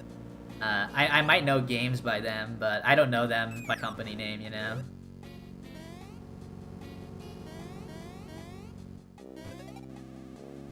Oh yeah, true. Copyright or whatever. Does, do Japanese, like things or whatever, intellectual property or whatever, do they have the same thing, like, as American stuff, where it becomes part of the public domain after a certain amount of years?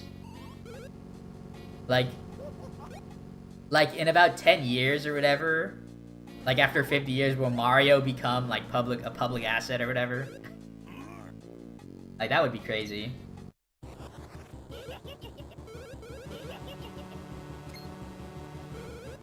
Yeah.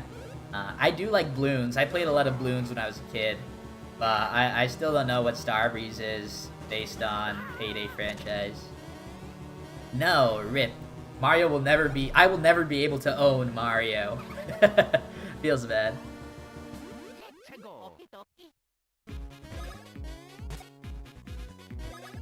A public domain Superstar Saga? That'd be hype.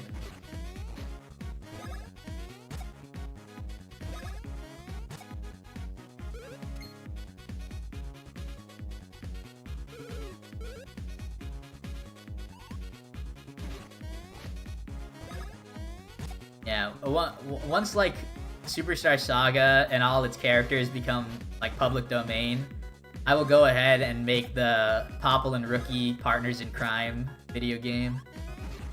And I will fulfill everybody's fan fictions.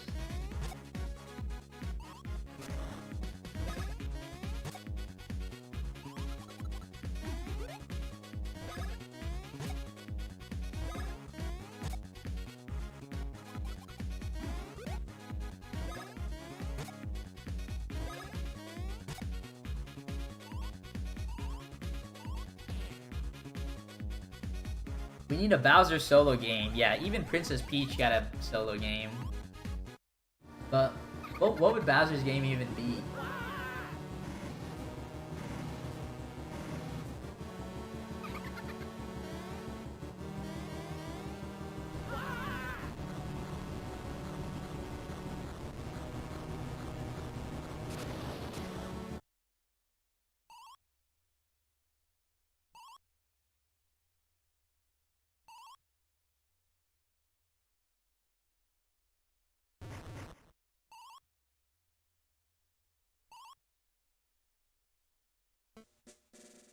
Yeah, but like whatever the new Princess Peach game is called, I think that game like that game was one of the better looking ones on the Direct. Like I thought it looked better than Mario Bros. Wonder to me.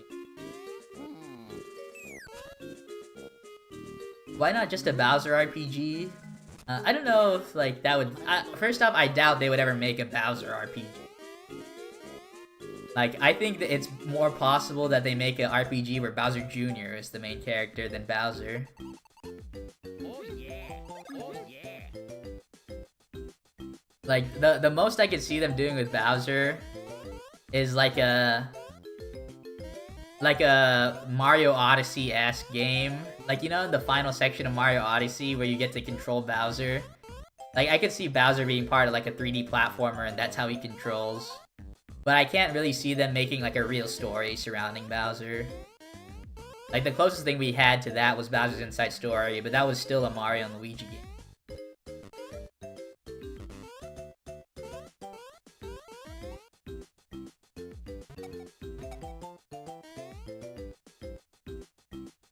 Now, Bowser Emblem. I need a Bowser dating sim. Like where Bowser, it's like Bowser and all the like important girls from the Mario games. And like, it's like how in Sunshine, Bowser's trying to find a mom for Bowser Jr. Like, it could be that. That'd be hype.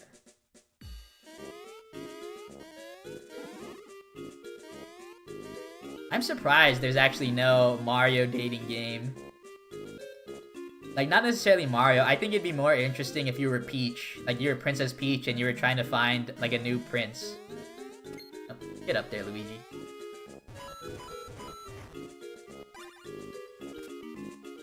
Yo. Look at that huge Magoo. What's up, Kirby Master? Yeah, I still have yet to play a Fire Emblem game, but I am interested in dating Hilda. So, maybe I one day play Three Houses.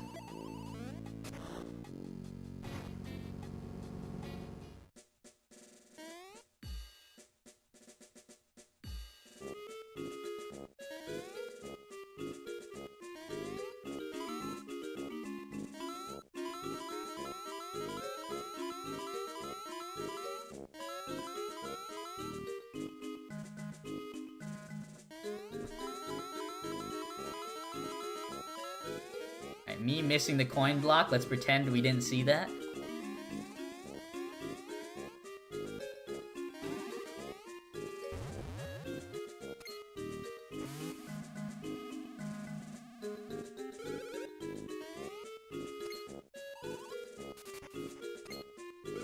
Yeah, I don't even know what like a support is. I assume it's like a class of character or whatever. But like, for what I know about Fire Emblem, you can get like 300 characters or something, right?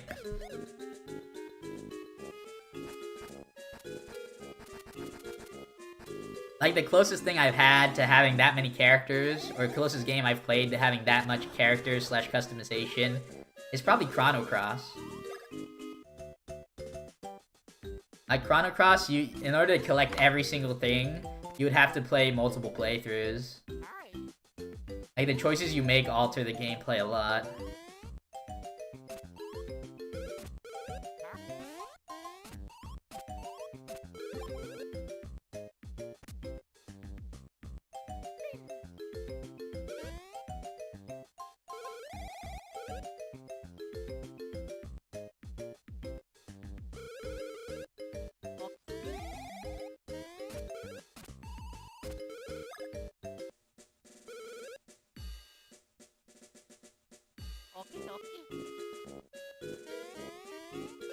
Yeah, that was way too far to the left to work. I had to move right at the very end. Slight adjustment. Losing carts feels bad. Like, I do think the worst thing that's ever happened to me as a kid, like as a gamer kid, was not losing a cart, but scratching a disc. Like, when you lose a cart, at least there's hope. But when you scratch a disc, and you know, like, you playing the game, and you know once you get to a certain point, the game will stop working, it's always a feels bad. Like, that's what happened to my Breath of Fire 3 disc for the PlayStation 1. Like, you could beat the early game, but right as soon as you get to the second chapter, the game would stop working. And then you'd try and take it out and, like, wash the disc or whatever, or blow on it a little. But nothing would work.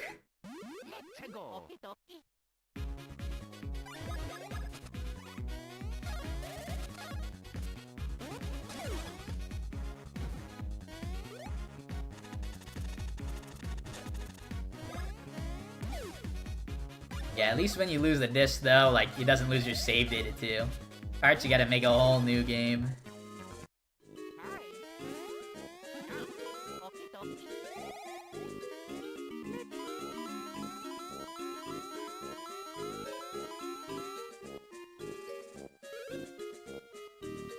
Alright.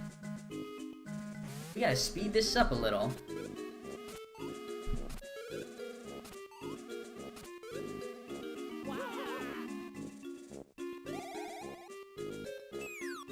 Yo, fake crash, nice.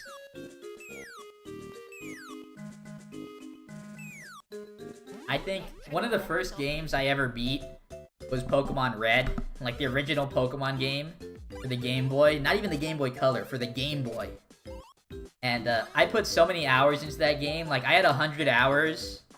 I had 100 hours. I remember having 100 hours before I beat Misty. Like, because I was too dumb. Like, I was too dumb as a kid to realize that Charmeleon was weak to Starmie. And by the way, Starmie is really strong. Like Starmie is an insanely strong Pokemon to face at the second gym. Like, it's one of the best Pokemon in the game, and having Stab Water type, like, is crazy. But, yeah, I had 100 hours at Misty. So that was my early beginnings as a gamer. And, at some points, like, I was able to beat the game, probably like 150 hours. But, at some point, the save battery or whatever stopped working. So it feels bad. Yeah, Gen 1 Starmie especially. Like, super fast with all the criticals. You're like, you got the psychic typing.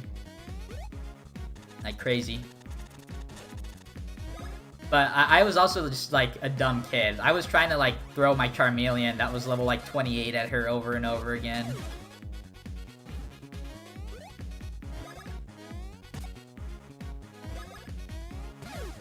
No.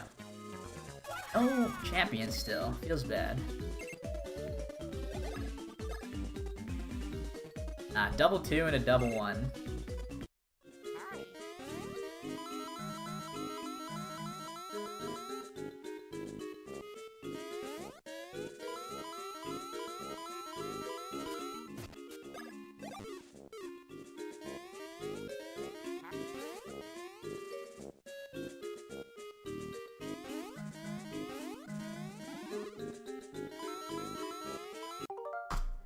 Rip.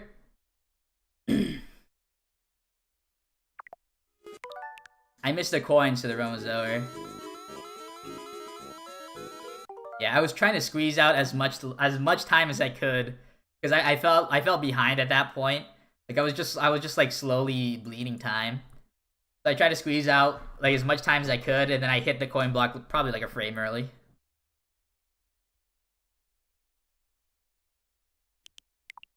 Like I said, let's auto fire the runs.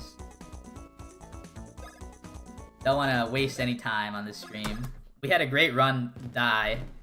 Bad luck. But we're playing really good. Minus me throwing in the early game. But yeah. As long as no shenanigans come up, I can feel the world record.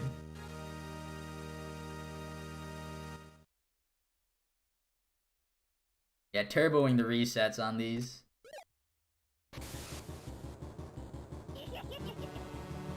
Yeah, me too, Ike. This one will be the run for sure. No, I'm not a reset addict. I'm the good run addict. There's a difference. I can stop resetting anytime I want.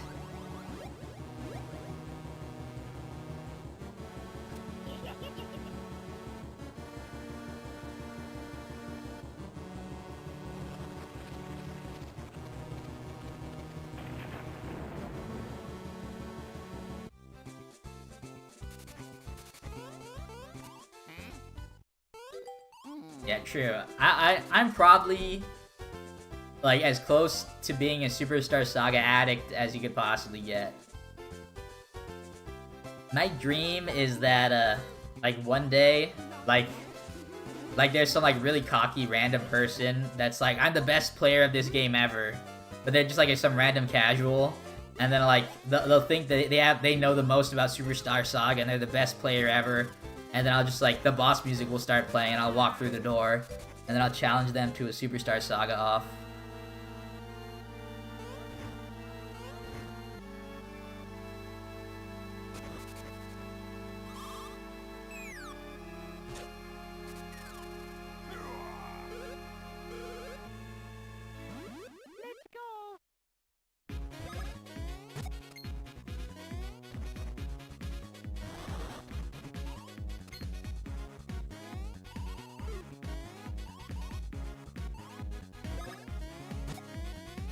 Oh, NK. You think you're good at this game? Looks like you're gonna need a reality check. Boss music starts playing, like teleports behind you.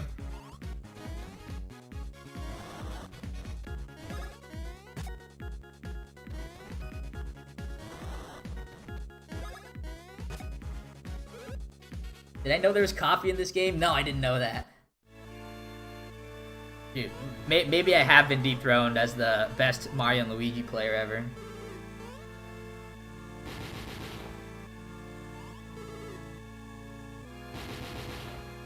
Yeah, it's like after an argument and you hit the shower and like you're sitting in the shower for 30 minutes thinking of comebacks that you could have made.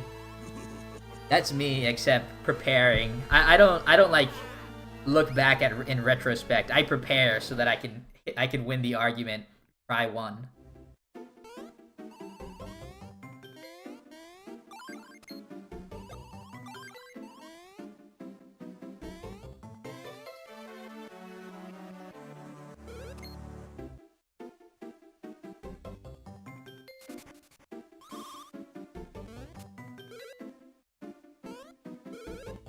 Yeah, Pablo and Rookie partners in crime is awesome. Like, it's an awesome idea.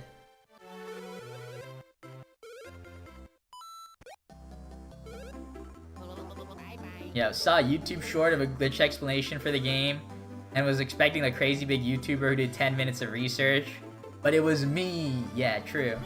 I do a lot of my YouTube shorts are like glitches and stuff. Like, I think those are really easy to do in short format. There have been a couple of videos where that I've seen about Superstar Saga that have gotten really big. Like, about the glitches specifically in this game. Where the videos have gotten really big, but, like, as somebody who knows a lot about the game and the glitches, like, I can tell they don't do enough research. But, like, the videos themselves are, like, they are, like, attractive to, like, the random viewer. So it makes sense. But, I wish that I had gotten into YouTube, / had more confidence in my video skills. So I could make some, like, better videos about it. Because I do care about, like the videos about this game that are made. But, I'm still a YouTube baby. It feels bad.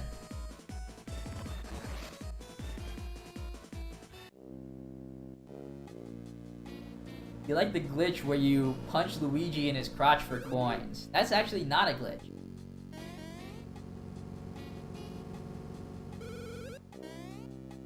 Yeah, that's completely intended to get extra coins from Luigi.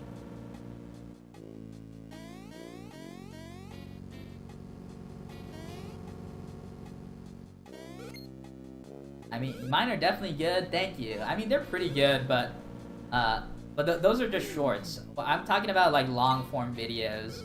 Like, there's a lot of long-form videos about Superstar Saga that I feel like, I have more knowledge, but I have more knowledge about the video topics, but they have more knowledge about making videos. That's kind of a trade-off, you know?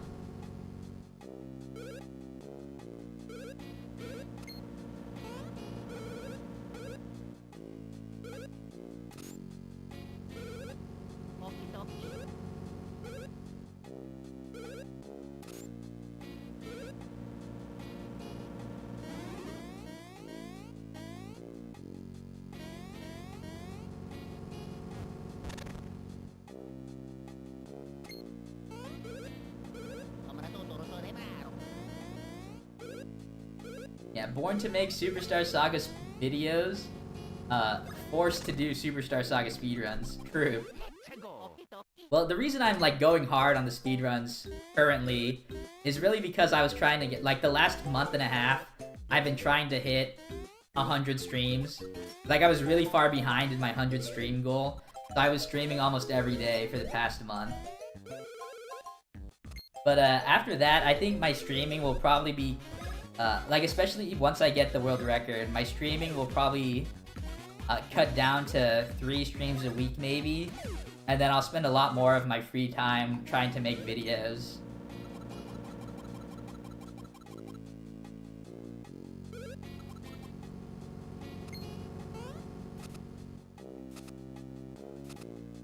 So excited for next year. Just gotta finish this year off strong.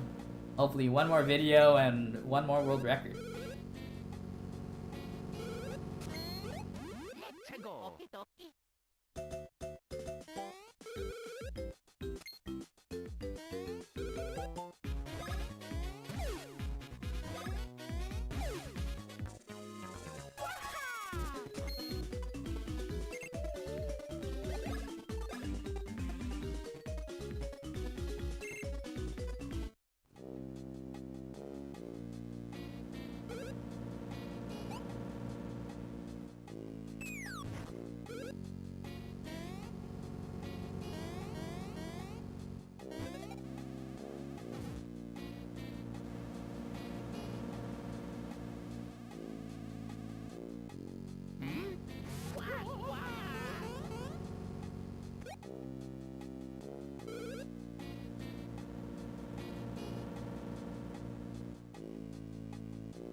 Yo!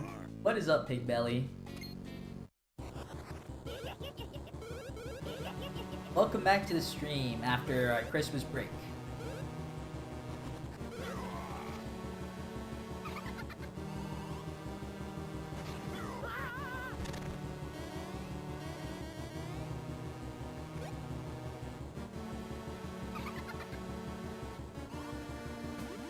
go.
Oh yeah! Oh yeah!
Alright, I've stumbled across a new genre of background YouTube video that will keep me entertained during my speedruns.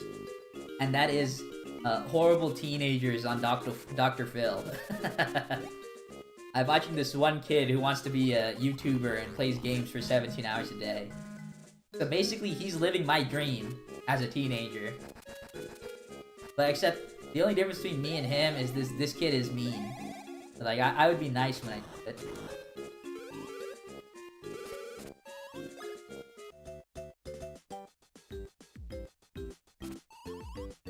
You like Dr. Phil? I mean, I hate Dr. Phil the person. I think a lot of the times, like, when people actually go on there that need help, he's, like, really bad. But, like, most of Dr. Phil is literally just, like, fakers. Like, it's just, like, a bunch of people who just want clout. Just like this kid. Like, he wants to be a YouTuber, he's probably on here so he can get YouTube views and try and go viral. Yo, you've been on Stardew Valley for the past 12 hours. I think you need to go on Dr. Phil, Pat. Like, the max I've actually played... I've only played a 12-hour session of video games once in my life, and that was for, like, the special Super Mario RPG. Like, I've never played that much video games ever. Unless it was, like, an event. Like, when I go to AGDQ or, like, a Smash Bros. Tournament, I'm probably playing games all day there. But, like, at home, I would never. Call me a fake gamer if you must. But sometimes you need to touch grass, you know?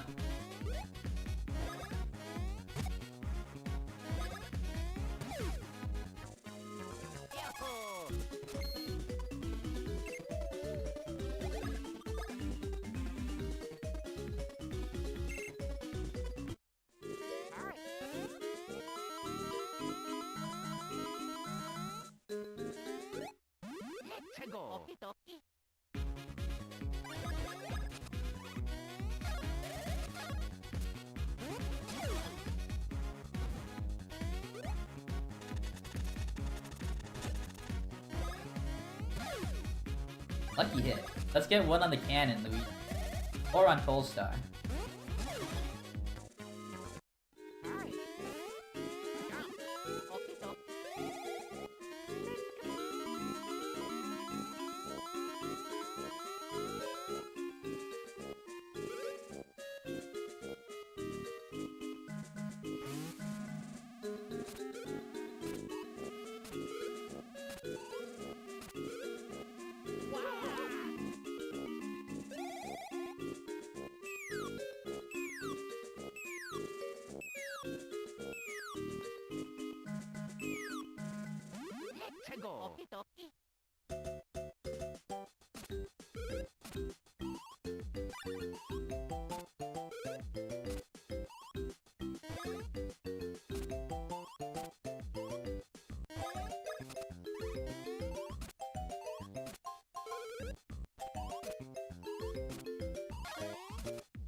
Yeah, when you talk about Crash games, Max, do you play the original Crashes, or do you play the Crash Insane trilogy?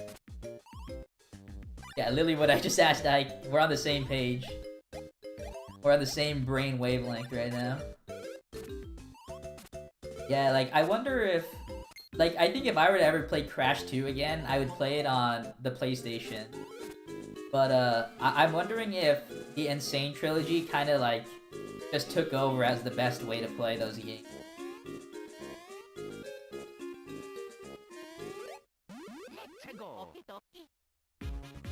Yo, play both.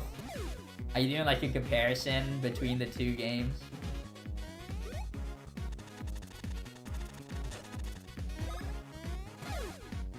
Yeah. Let me get a lucky hit on the cannon.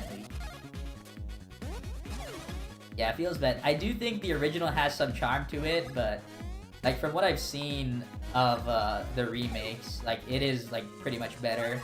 Yeah, 2 champion.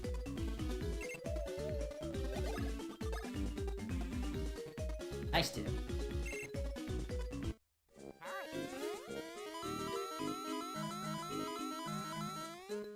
Bro! Oh my gosh. I'll take the extra.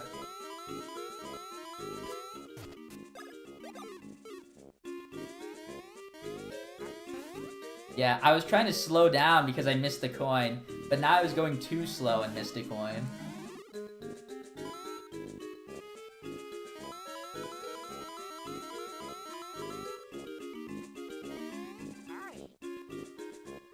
Rippy Dippy Dippy.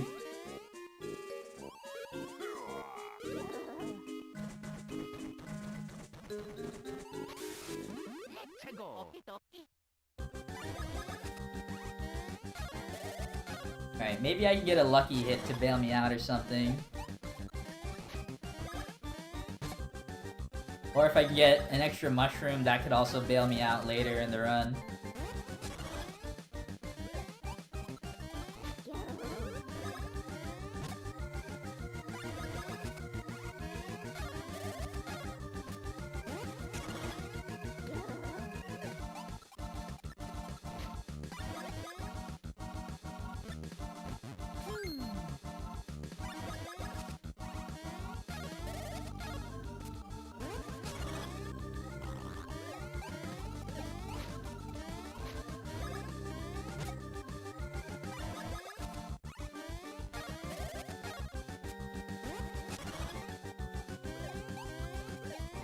This is a crazy good Tolstar segment, or Tolstar fight.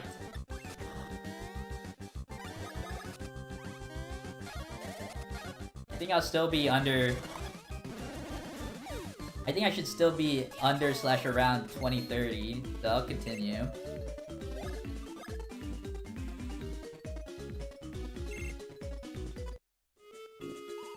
Yeah. Unlucky, but whatever. Yeah, I lost the coin, so I had to pick up an extra. What happened was I was taking a slower rhythm because last time I accidentally pressed the button too early and missed a coin. But I was so slow, I missed the coin again. But an extra mushroom at this point, or maybe some extra power could cancel out the small time loss I got from the coin.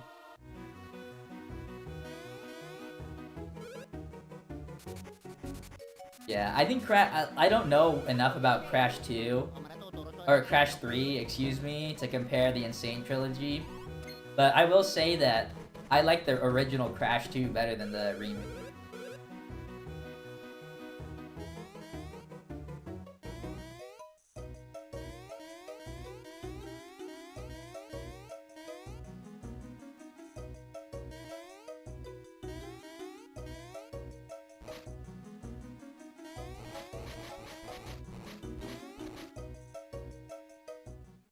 Crash runs faster in the PS1 version of 2 and 3, so I prefer those. Oh, like he physically runs, like his movement speed is faster?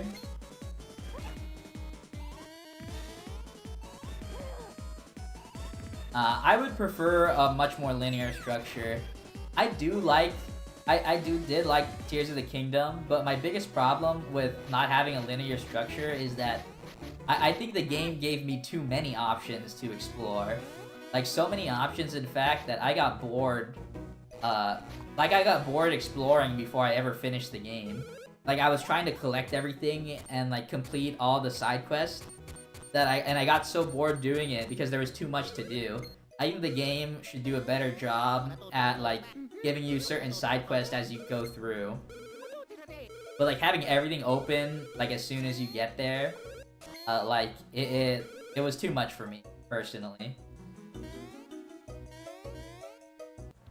Like, I think the best... I think, like, one of the better games to do that, where you kind of have open world, kind of have, like, a linear structure, is Wind Waker. Where, like, at a point, the whole world opens up, but, like, you have, like, a couple of things you can explore between dungeons, really.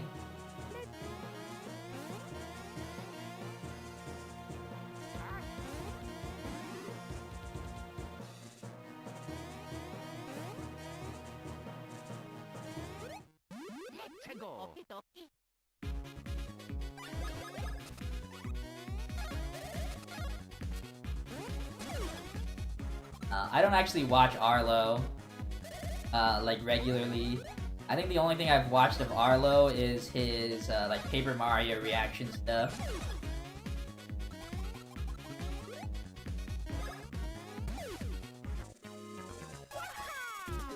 Ah, nice, 3 mushrooms. But of course, I get the 1 here. Feels bad. Yeah, I actually didn't realize I had 3 power. I forgot that I got an extra 2. Nice 3.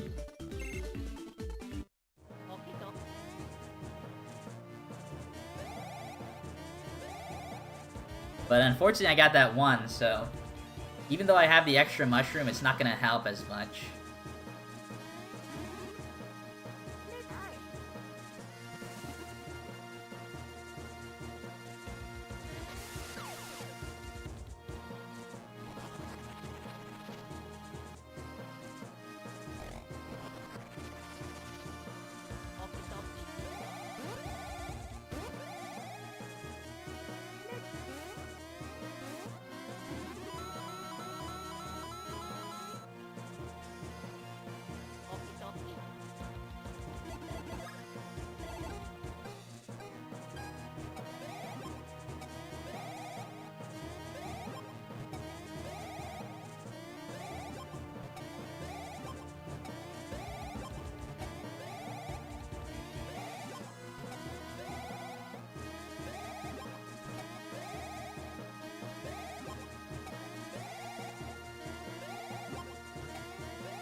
Dang. Bad luck everywhere. Not gonna lie. Let's go.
Alright, if I get a 3 here, that would make me so happy.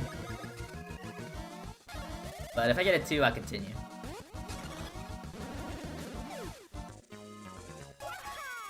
I think I'm gonna risk it all and mash on this. Alright, 2. The last time I was in this situation, I had gotten a 2 using regular timing, but I saw a 3 earlier, so I was hoping I could get that same wheel that I got last time, and hopefully mash to get the 3. But we're on a very regular run.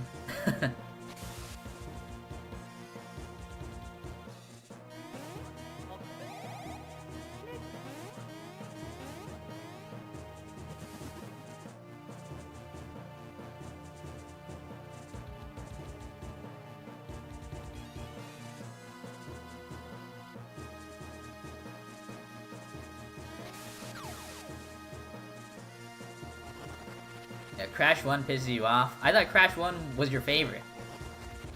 And that Crash 3 sucks. Now, I'm a Crash 2 stan. I think the order goes 2, 3, 1.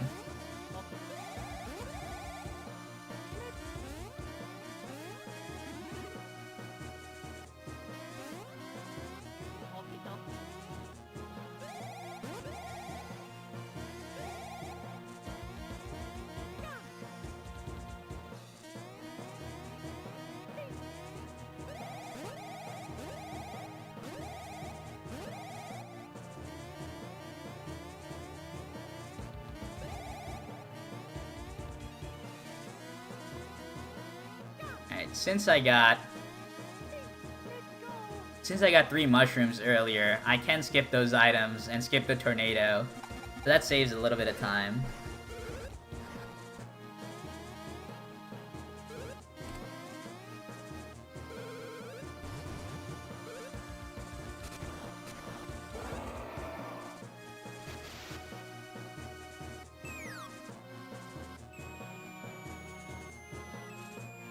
Have I played the Crash Game Boy Advance games? I've played Crash Purple / Spyro Orange. I really liked that. It was like it wasn't really a regular Crash / Spyro game. It was more of a mini game compilation video game like WarioWare with all the. I think it's called like a micro game. But I thought it was really cool. I thought about speedrunning it. I still have my childhood cartridge, but like the speedrun didn't seem too interesting, unfortunately. I think it was under an hour though. I think it was like 45 minutes. Shoutouts to the runner, who unfortunately I don't remember.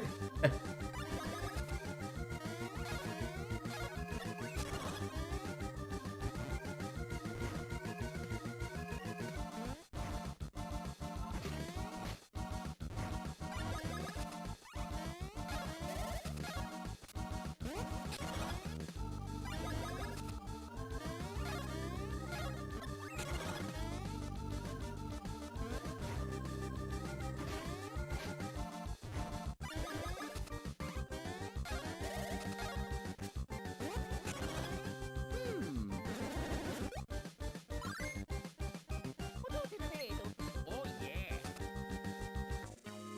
Yahoo!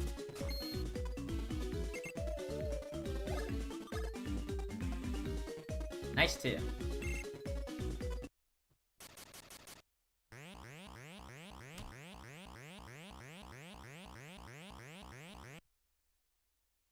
Alright, well, we are on a run, that's for sure. Once again, I don't think we're gonna hit the 41 Queen Bean. Which feels bad. That means we're not gonna have like the most godly run ever. But we're playing pretty well.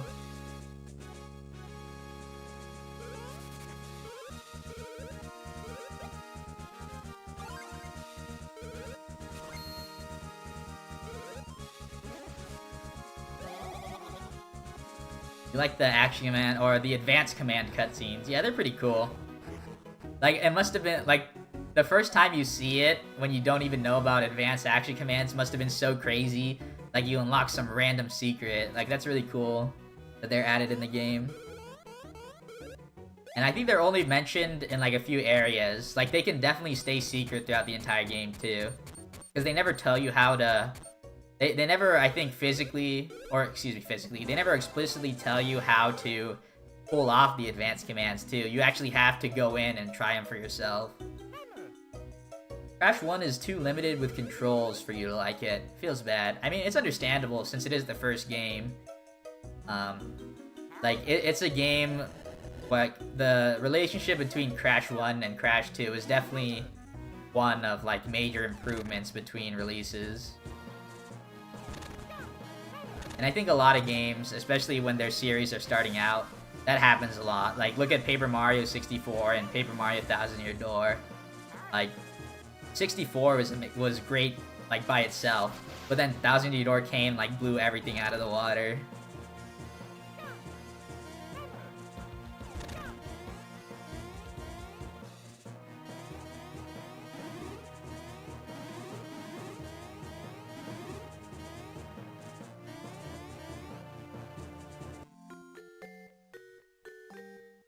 Who's my favorite Mario and Luigi boss?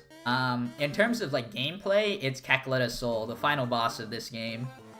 But, like, if we're talking about, like, music, I really love Bowser's Inside Story's final boss music. Like, that might be one of the best songs, if not the best song in the entire Mario and Luigi series.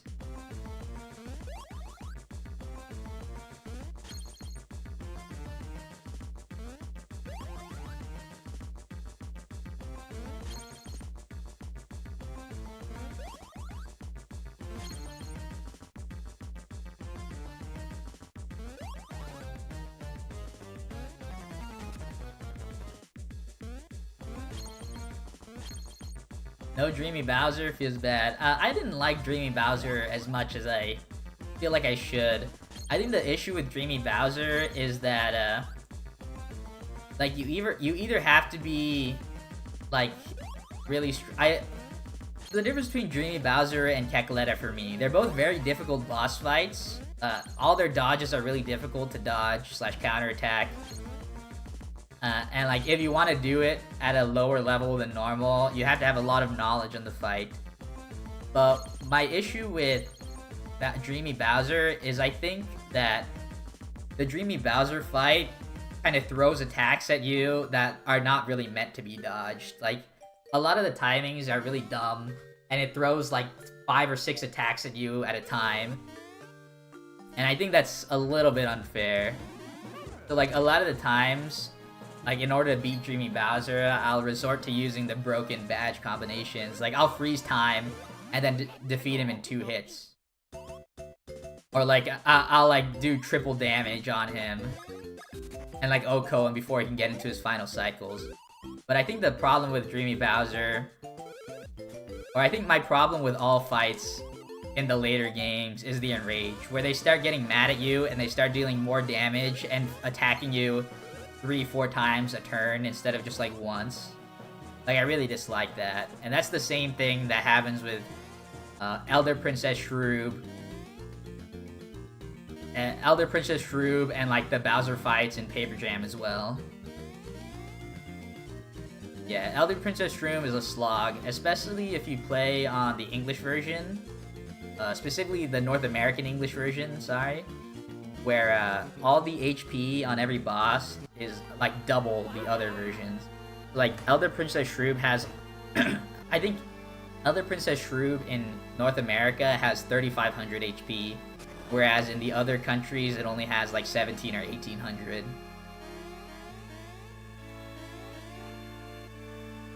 Yeah, music is pretty great. Pretty spooky, though. Yeah, I'm of the same opinion, not Nintendo 64. Whereas Phantasma, I think, was built up to be the real final boss. Like, I feel like Phantasma should have double-crossed Bowser, not the other way around. Like, Phantasma would have been a great, like, final fight.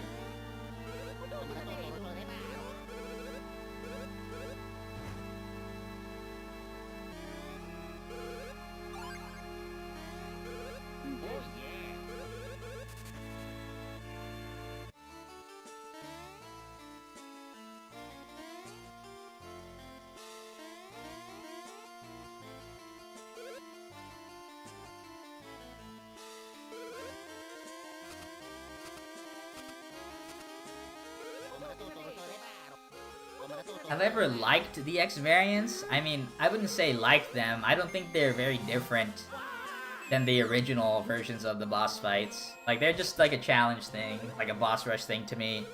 I don't really count them as real bosses. If there was something about the fights that were actually changed, though, like significantly changed, I think I would like them better.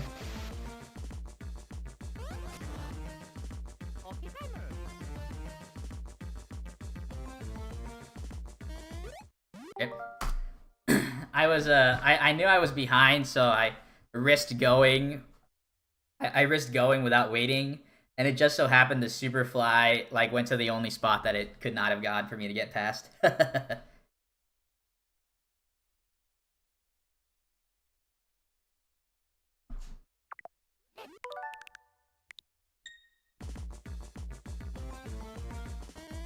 I could have waited to do that, but yeah, I was going for a good time since I had already lost a little bit of time in the early game. Yeah, I'm going for one more run. Yeah, this will be the last run of the night. I don't know if I'm gonna finish it. Both of my runs that have gone past the power have died to bad enemy movements. Like there was nothing I could have done in either scenario besides lose time. So like I just went for the risky strat and it fortunately did not pay off.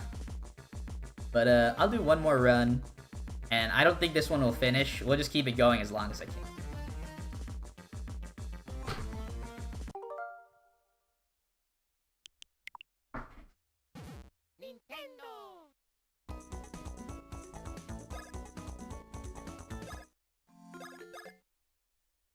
The special X variant you remember that happens is Phantasma specifically destroying Luigi the first chance he gets. Yeah, I mean, Phantasma was epic. Like, Phantasma feels like the real successor, like the spiritual successor to Cackletta. Because Cackletta is such a big baddie. They have a similar design, like they're magical beings or whatever. And Intasma is really hyped up as being this like super strong force that like originally destroyed the Dreaming Kingdom or whatever.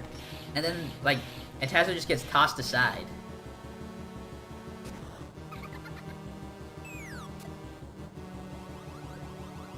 So it was really disappointing. When I first got there, I was hyped, but it was really disappointing to see Bowser, who, like, throughout the Mario and Luigi series, is kind of treated as, like, a joke.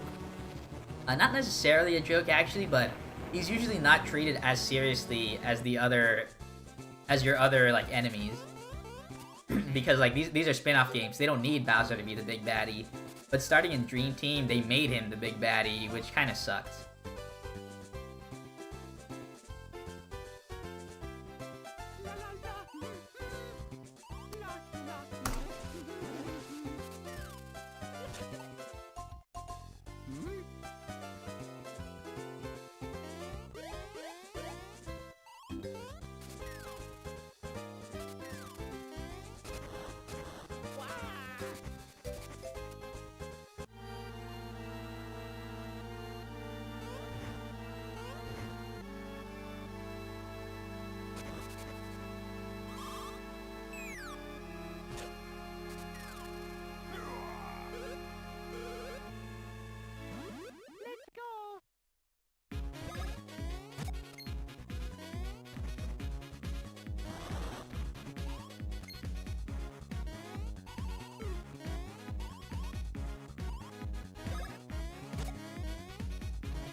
Oops, extra jump, feels bad.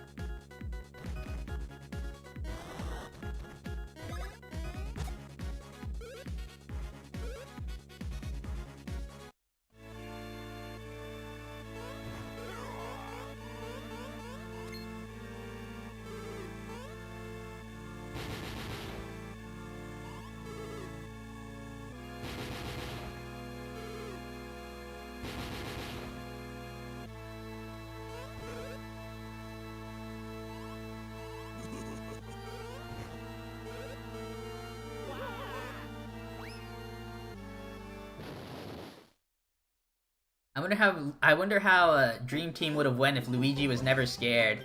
True, like a big part of Luigi's character arc in the Dream Team was him getting over his fears so he could become stronger than all the enemies like Intasma and Bowser, right? But I don't think the game would have made sense if Luigi was overpowered in the beginning, where he could fully control his willpower and defeat them very easily in the dreams.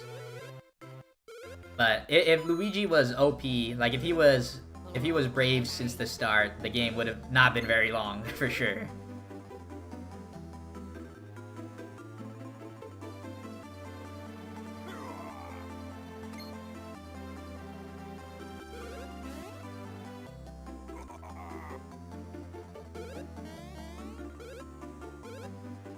Bye-bye.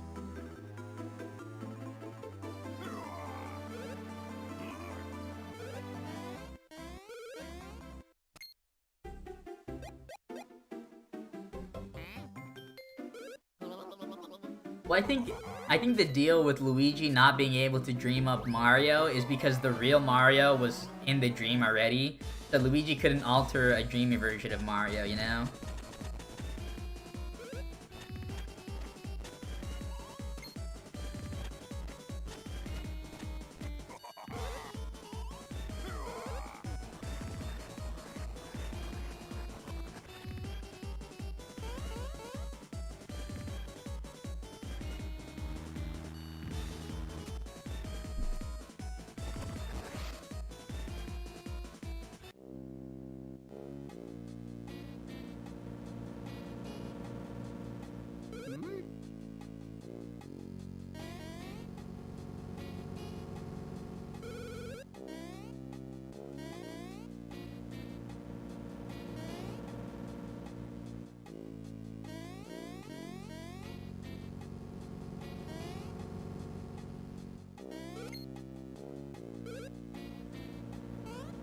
Dreamy Mario must have been what Luigi dreamt Mario to be then. True.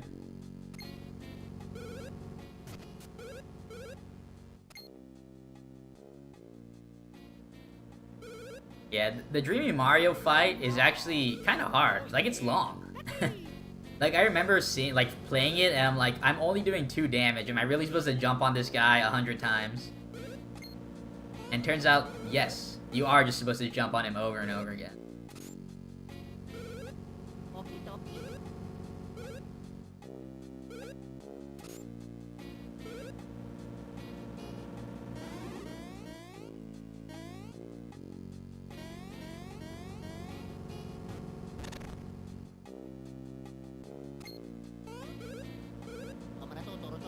Yeah, I mean, he has a lot of HP, but you don't have any special attacks at that point in the game. You don't have Bros attacks available, and you also don't have Luiginary attacks.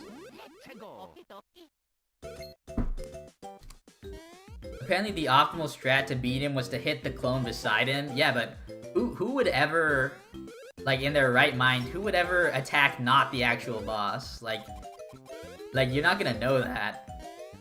Which is dumb.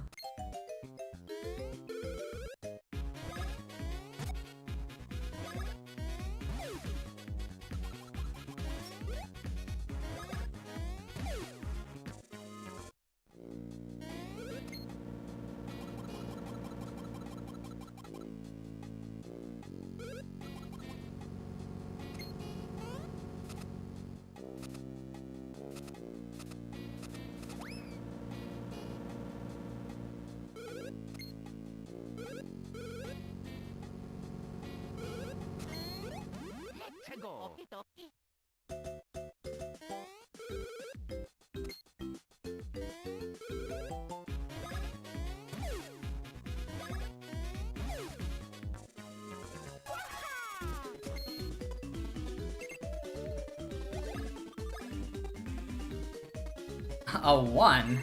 Alright. Well, after my streak of good power, it looks like it might be coming to an end.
Dreamy Mario X would have been too hard, true. Nah, I mean, Mario's like a burger. He would have been the easiest fight in all the game. He would have probably... Dreamy Mario X would have probably been easier than regular Dreamy Mario.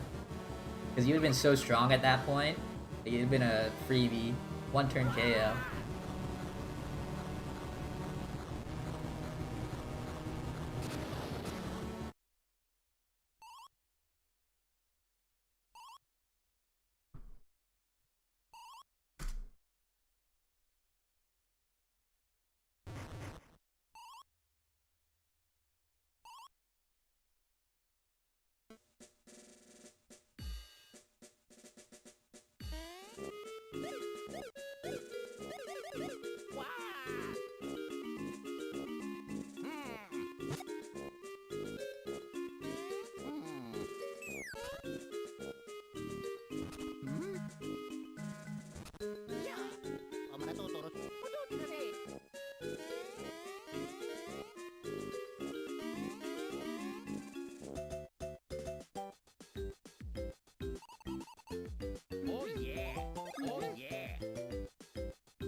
Yeah, I am also a Starlo hater. I think Starlo like was not only unneeded in Dream Team, but also like was detrimental to the game. Cause like the game focused so much on Luigi's story, and Starlo like would just come and like bully Luigi for no reason throughout the entire game. It was really bothersome. Like I think Stuffwell, which was your partner in Partners in Time, the little suitcase guy, like I think he's way better than Starlo.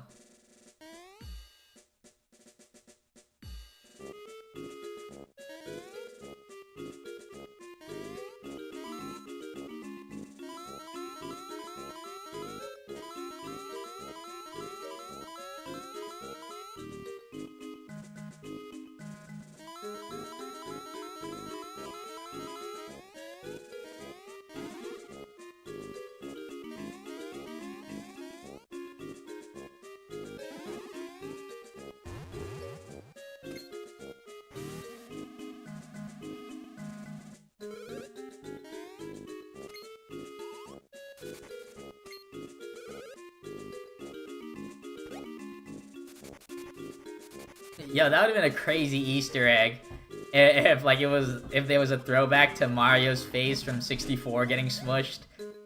That would have been so crazy if they did it. That would have been fun.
Yep, 2 champions. That's hype.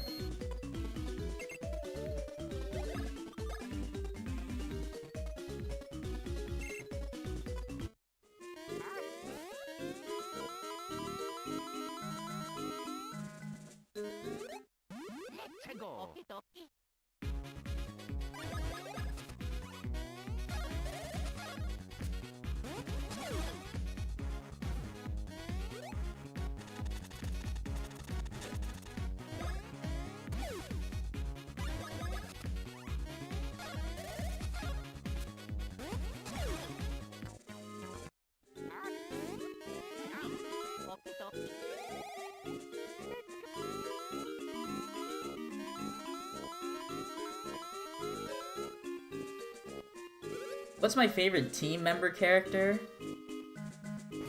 Oh, if you're talking about just Mario and Luigi games, I don't even know. Like, would you count anybody other than Mario and Luigi? Like, I feel like Dreamy Luigi is honestly just an extension of regular Luigi. Like, when I think of teammates slash partners, I think of the Paper Mario series. In which that case, it would probably be Vivian from Thousand Year Door. But like, if you're talking about Mario and Luigi, like, I guess like what I would consider partners slash teammates would probably be Mario, Luigi, Bowser, and Paper Mario. Like, I think Luigi's just the best out of all 4 of those. Yeah, Pig Belly. Dreamy Luigi to me is just Luigi.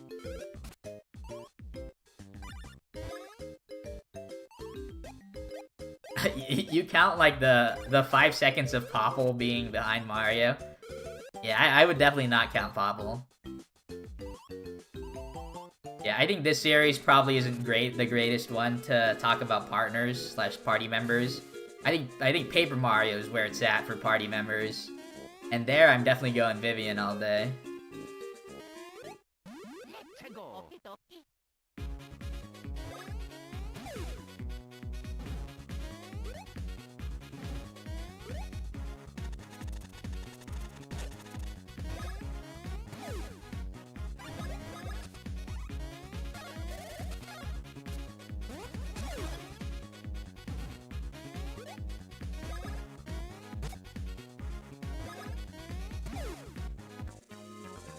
Alright, if we get one more champion, we could save 10 seconds.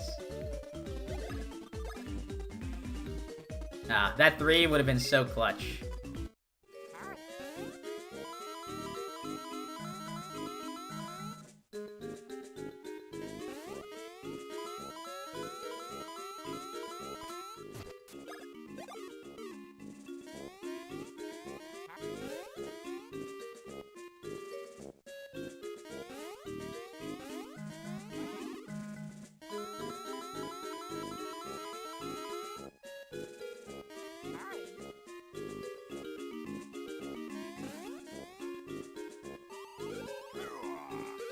Yeah, Vivian's Fire Jinx is how you get through Shadow Queen. Yeah, Fire Jinx is a really easy way to do decent damage to all enemies, and it's relatively cheap. I think it only costs like 5 FP to use.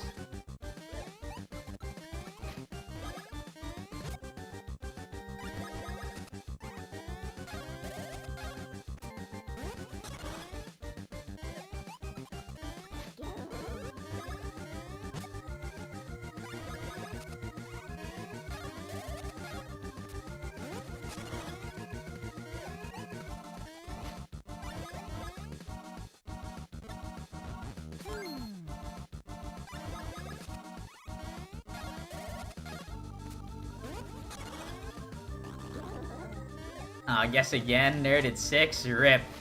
Not a true Vivian fan, feels bad. I mean, 6 FP is still way better than Bob-Omb-Bast.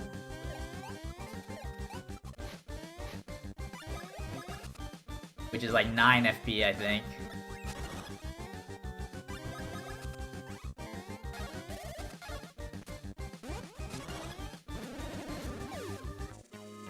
You know, Princess Luigi is truly the best character in the game. Unfortunately, you don't actually get to see Princess Luigi in this speedrun. Yeah, this any percent run actually skips. Like, that is one of the last cutscenes it skips. You go straight to Popple and Birdo without going to Joke's End.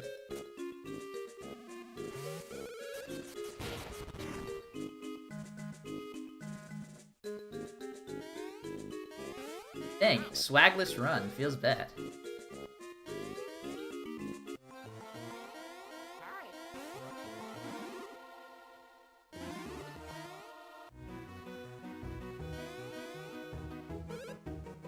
Yeah. In fact, the only run in the only speedrun category for this game that actually gets to see Princess Luigi is glitchless. All bosses actually does defeat Jojora and completes Joke's End, but you end up doing a death warp out of Joke's End, so you get to skip the cutscene entirely. Feels bad.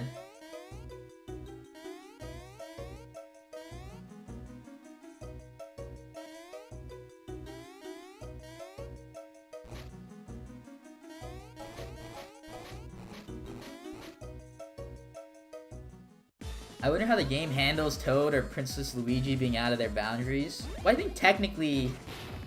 I didn't technically, you never actually get to control Princess Luigi in the game. Like, you only get to use her during one cutscene, but you never actually get to move. Whereas Toad, you do get to move. But I'm not sure there are any loading zones in the area where you use Toad, so in Mario's house, / Mario's pad for the cultured people in here. So I don't think it's possible to actually bring him out of bounds, so I have no idea what the effect would be. It'd probably be similar to, like, just walking around the overworld, though. Like, if I was Toad here, it'd probably be the same exact thing. Except cutscenes, I assume cutscenes would break. because this game is very particular about cutscenes, and like if you don't have Mario, you don't have Luigi when you're in a cutscene that requires them, the game glitches out. Like that was a big problem, having the correct bros and doing the correct cutscenes during the glitched speedruns. Because without them, like their run would be incompletable, because you'd get stuck in a cutscene for like forever and the game would soft lock.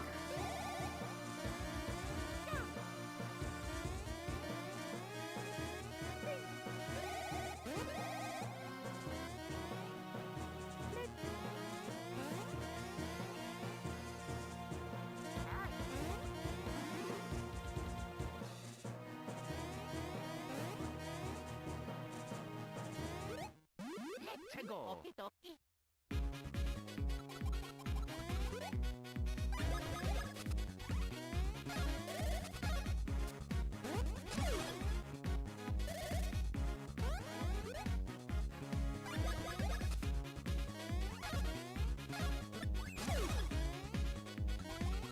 No speed tie win.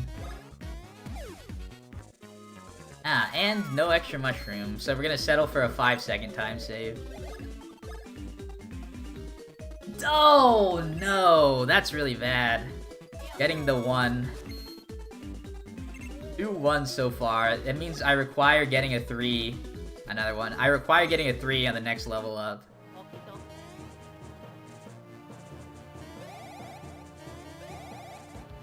Bad luck, bad luck. What's new?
Alright.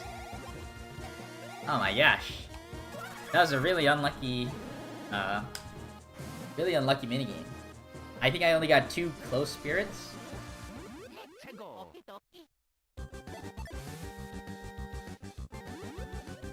So speaking of bad luck, there was another one.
So I'm gonna be losing time here.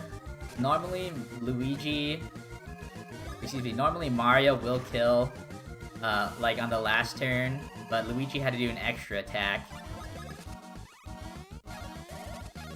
And then that loses time from having the extra attack and the animation from the pillars rising up. And then now, since I was low power, again, I need a 3 here. Oh, get the 1. Oh, rip. Of course, the final run of the night, we get bad power. After getting good power multiple times throughout the night, we finally get bad power.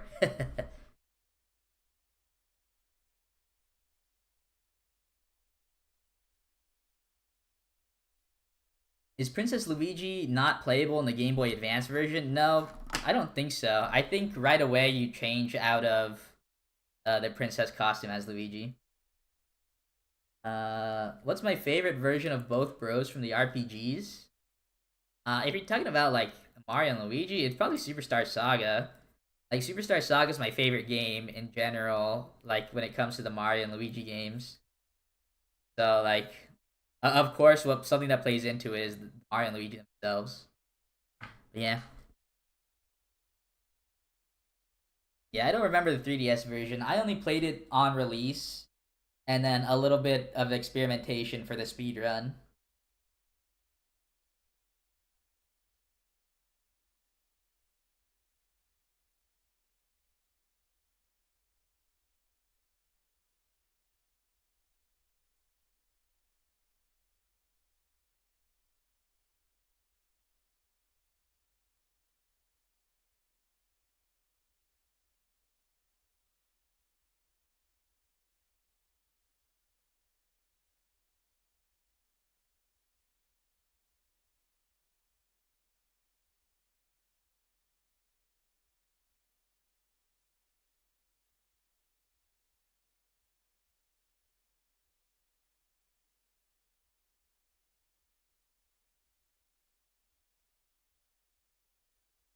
Last question: do I like giant battles?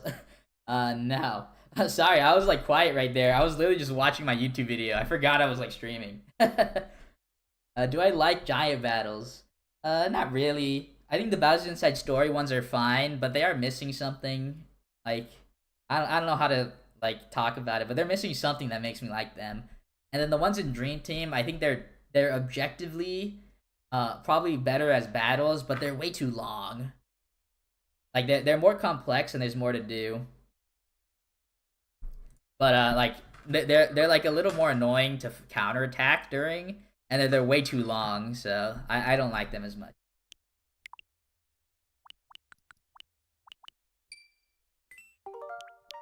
But it feels bad. Let's do one level in Mario 3 before we go.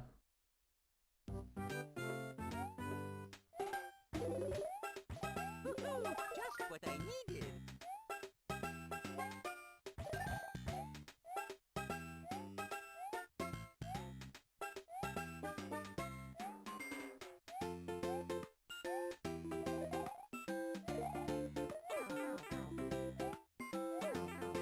Bruh.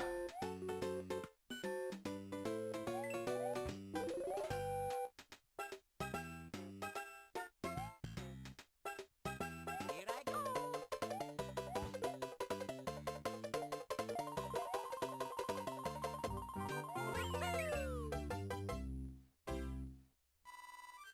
Remember about 2 hours ago when we were talking about hentai? True, I do remember that. Now that I'm not in a speedrun, we can continue the conversation of how Kurumi is like a hentai addict but won't admit it. And don't tell him I said that. Oh my god, I'm falling.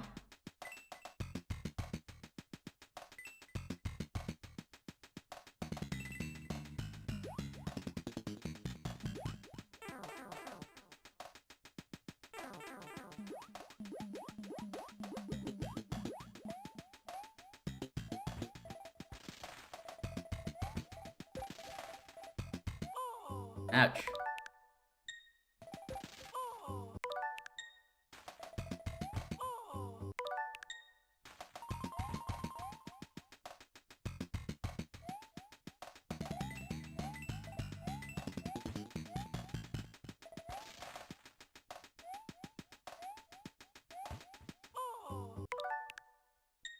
Yeah, plot twist. That's where Kurumi went. Kurumi is definitely a man of culture. Yeah. Damn, those things slide across the ground.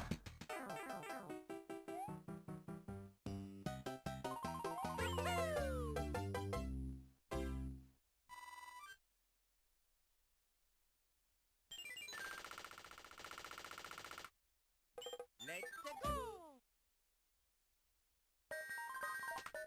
Yo, my first Tanuki suit. I think I don't know exactly, but I think the Tanuki suits you can't actually get like in stage. I think you have to get him from something else.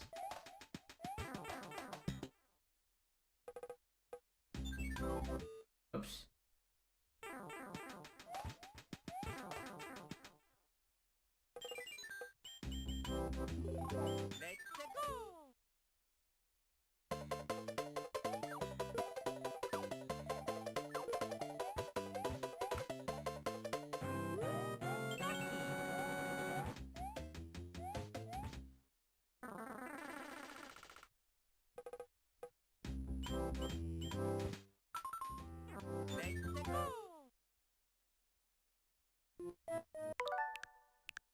And we'll use a mushroom for this level.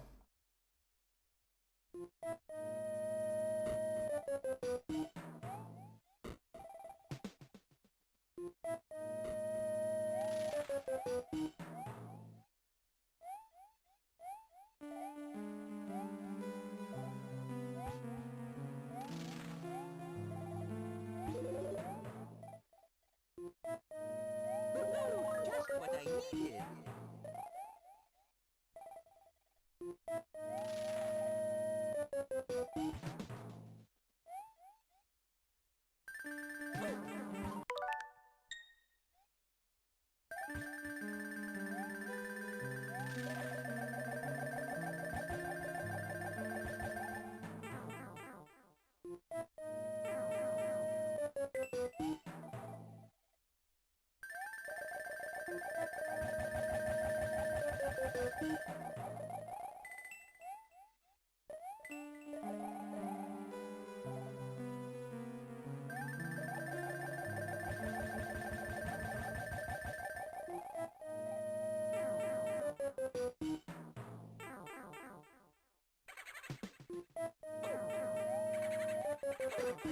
Bruh.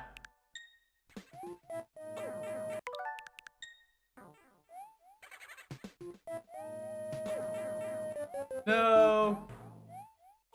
Bruh. Alright, I believe I can get through this. Alright, we did it.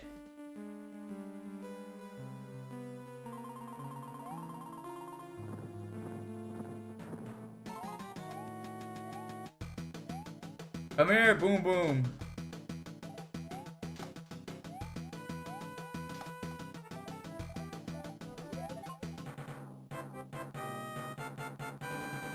What do boos look like? Paper boos? I don't know.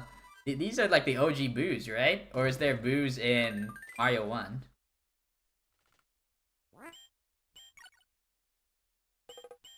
Let's go.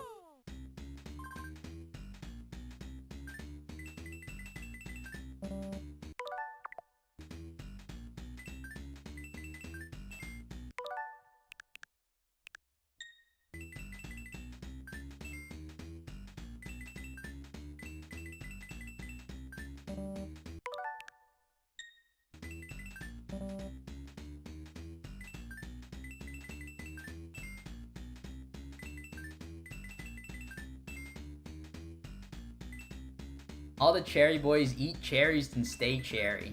True.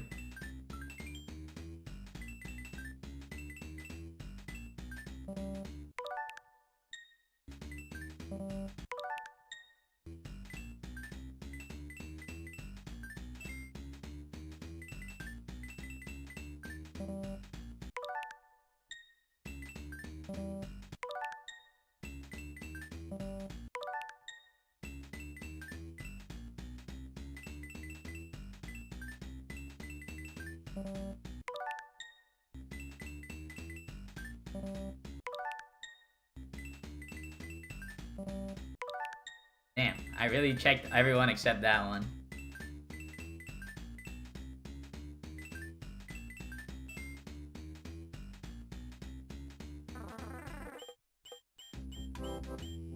Let's go. Yo. I've never seen one that was all three. Benna, nice.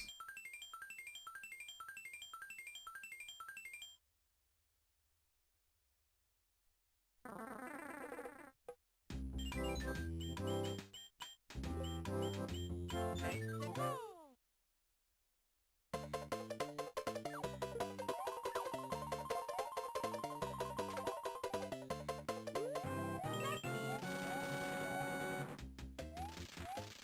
Nice. Alright, let's do one more level so we can get the 3rd star panel.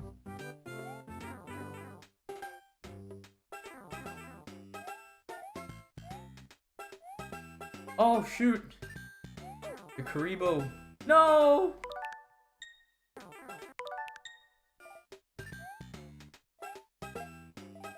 Oh, I thought you were able to stay in the shoe.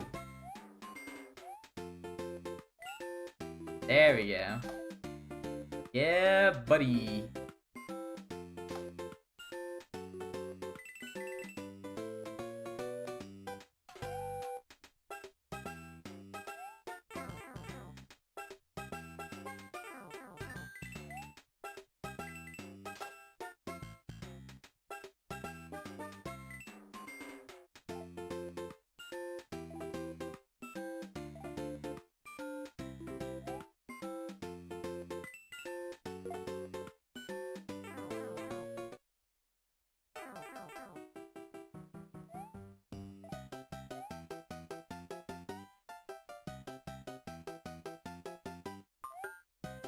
How do I get rid of this?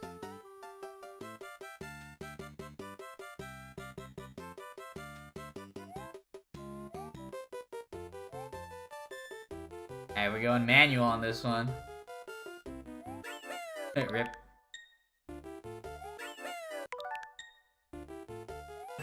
There we go.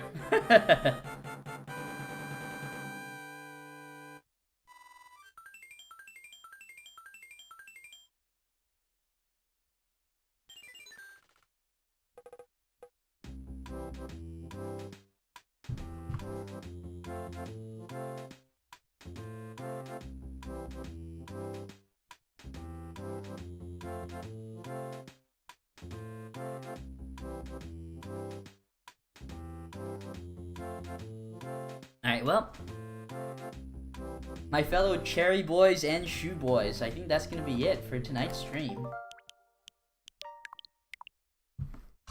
As always, I say goodnight to YouTube chat first. But at my YouTube viewers, at my YouTube cherry boys, TYTY for watching, good night.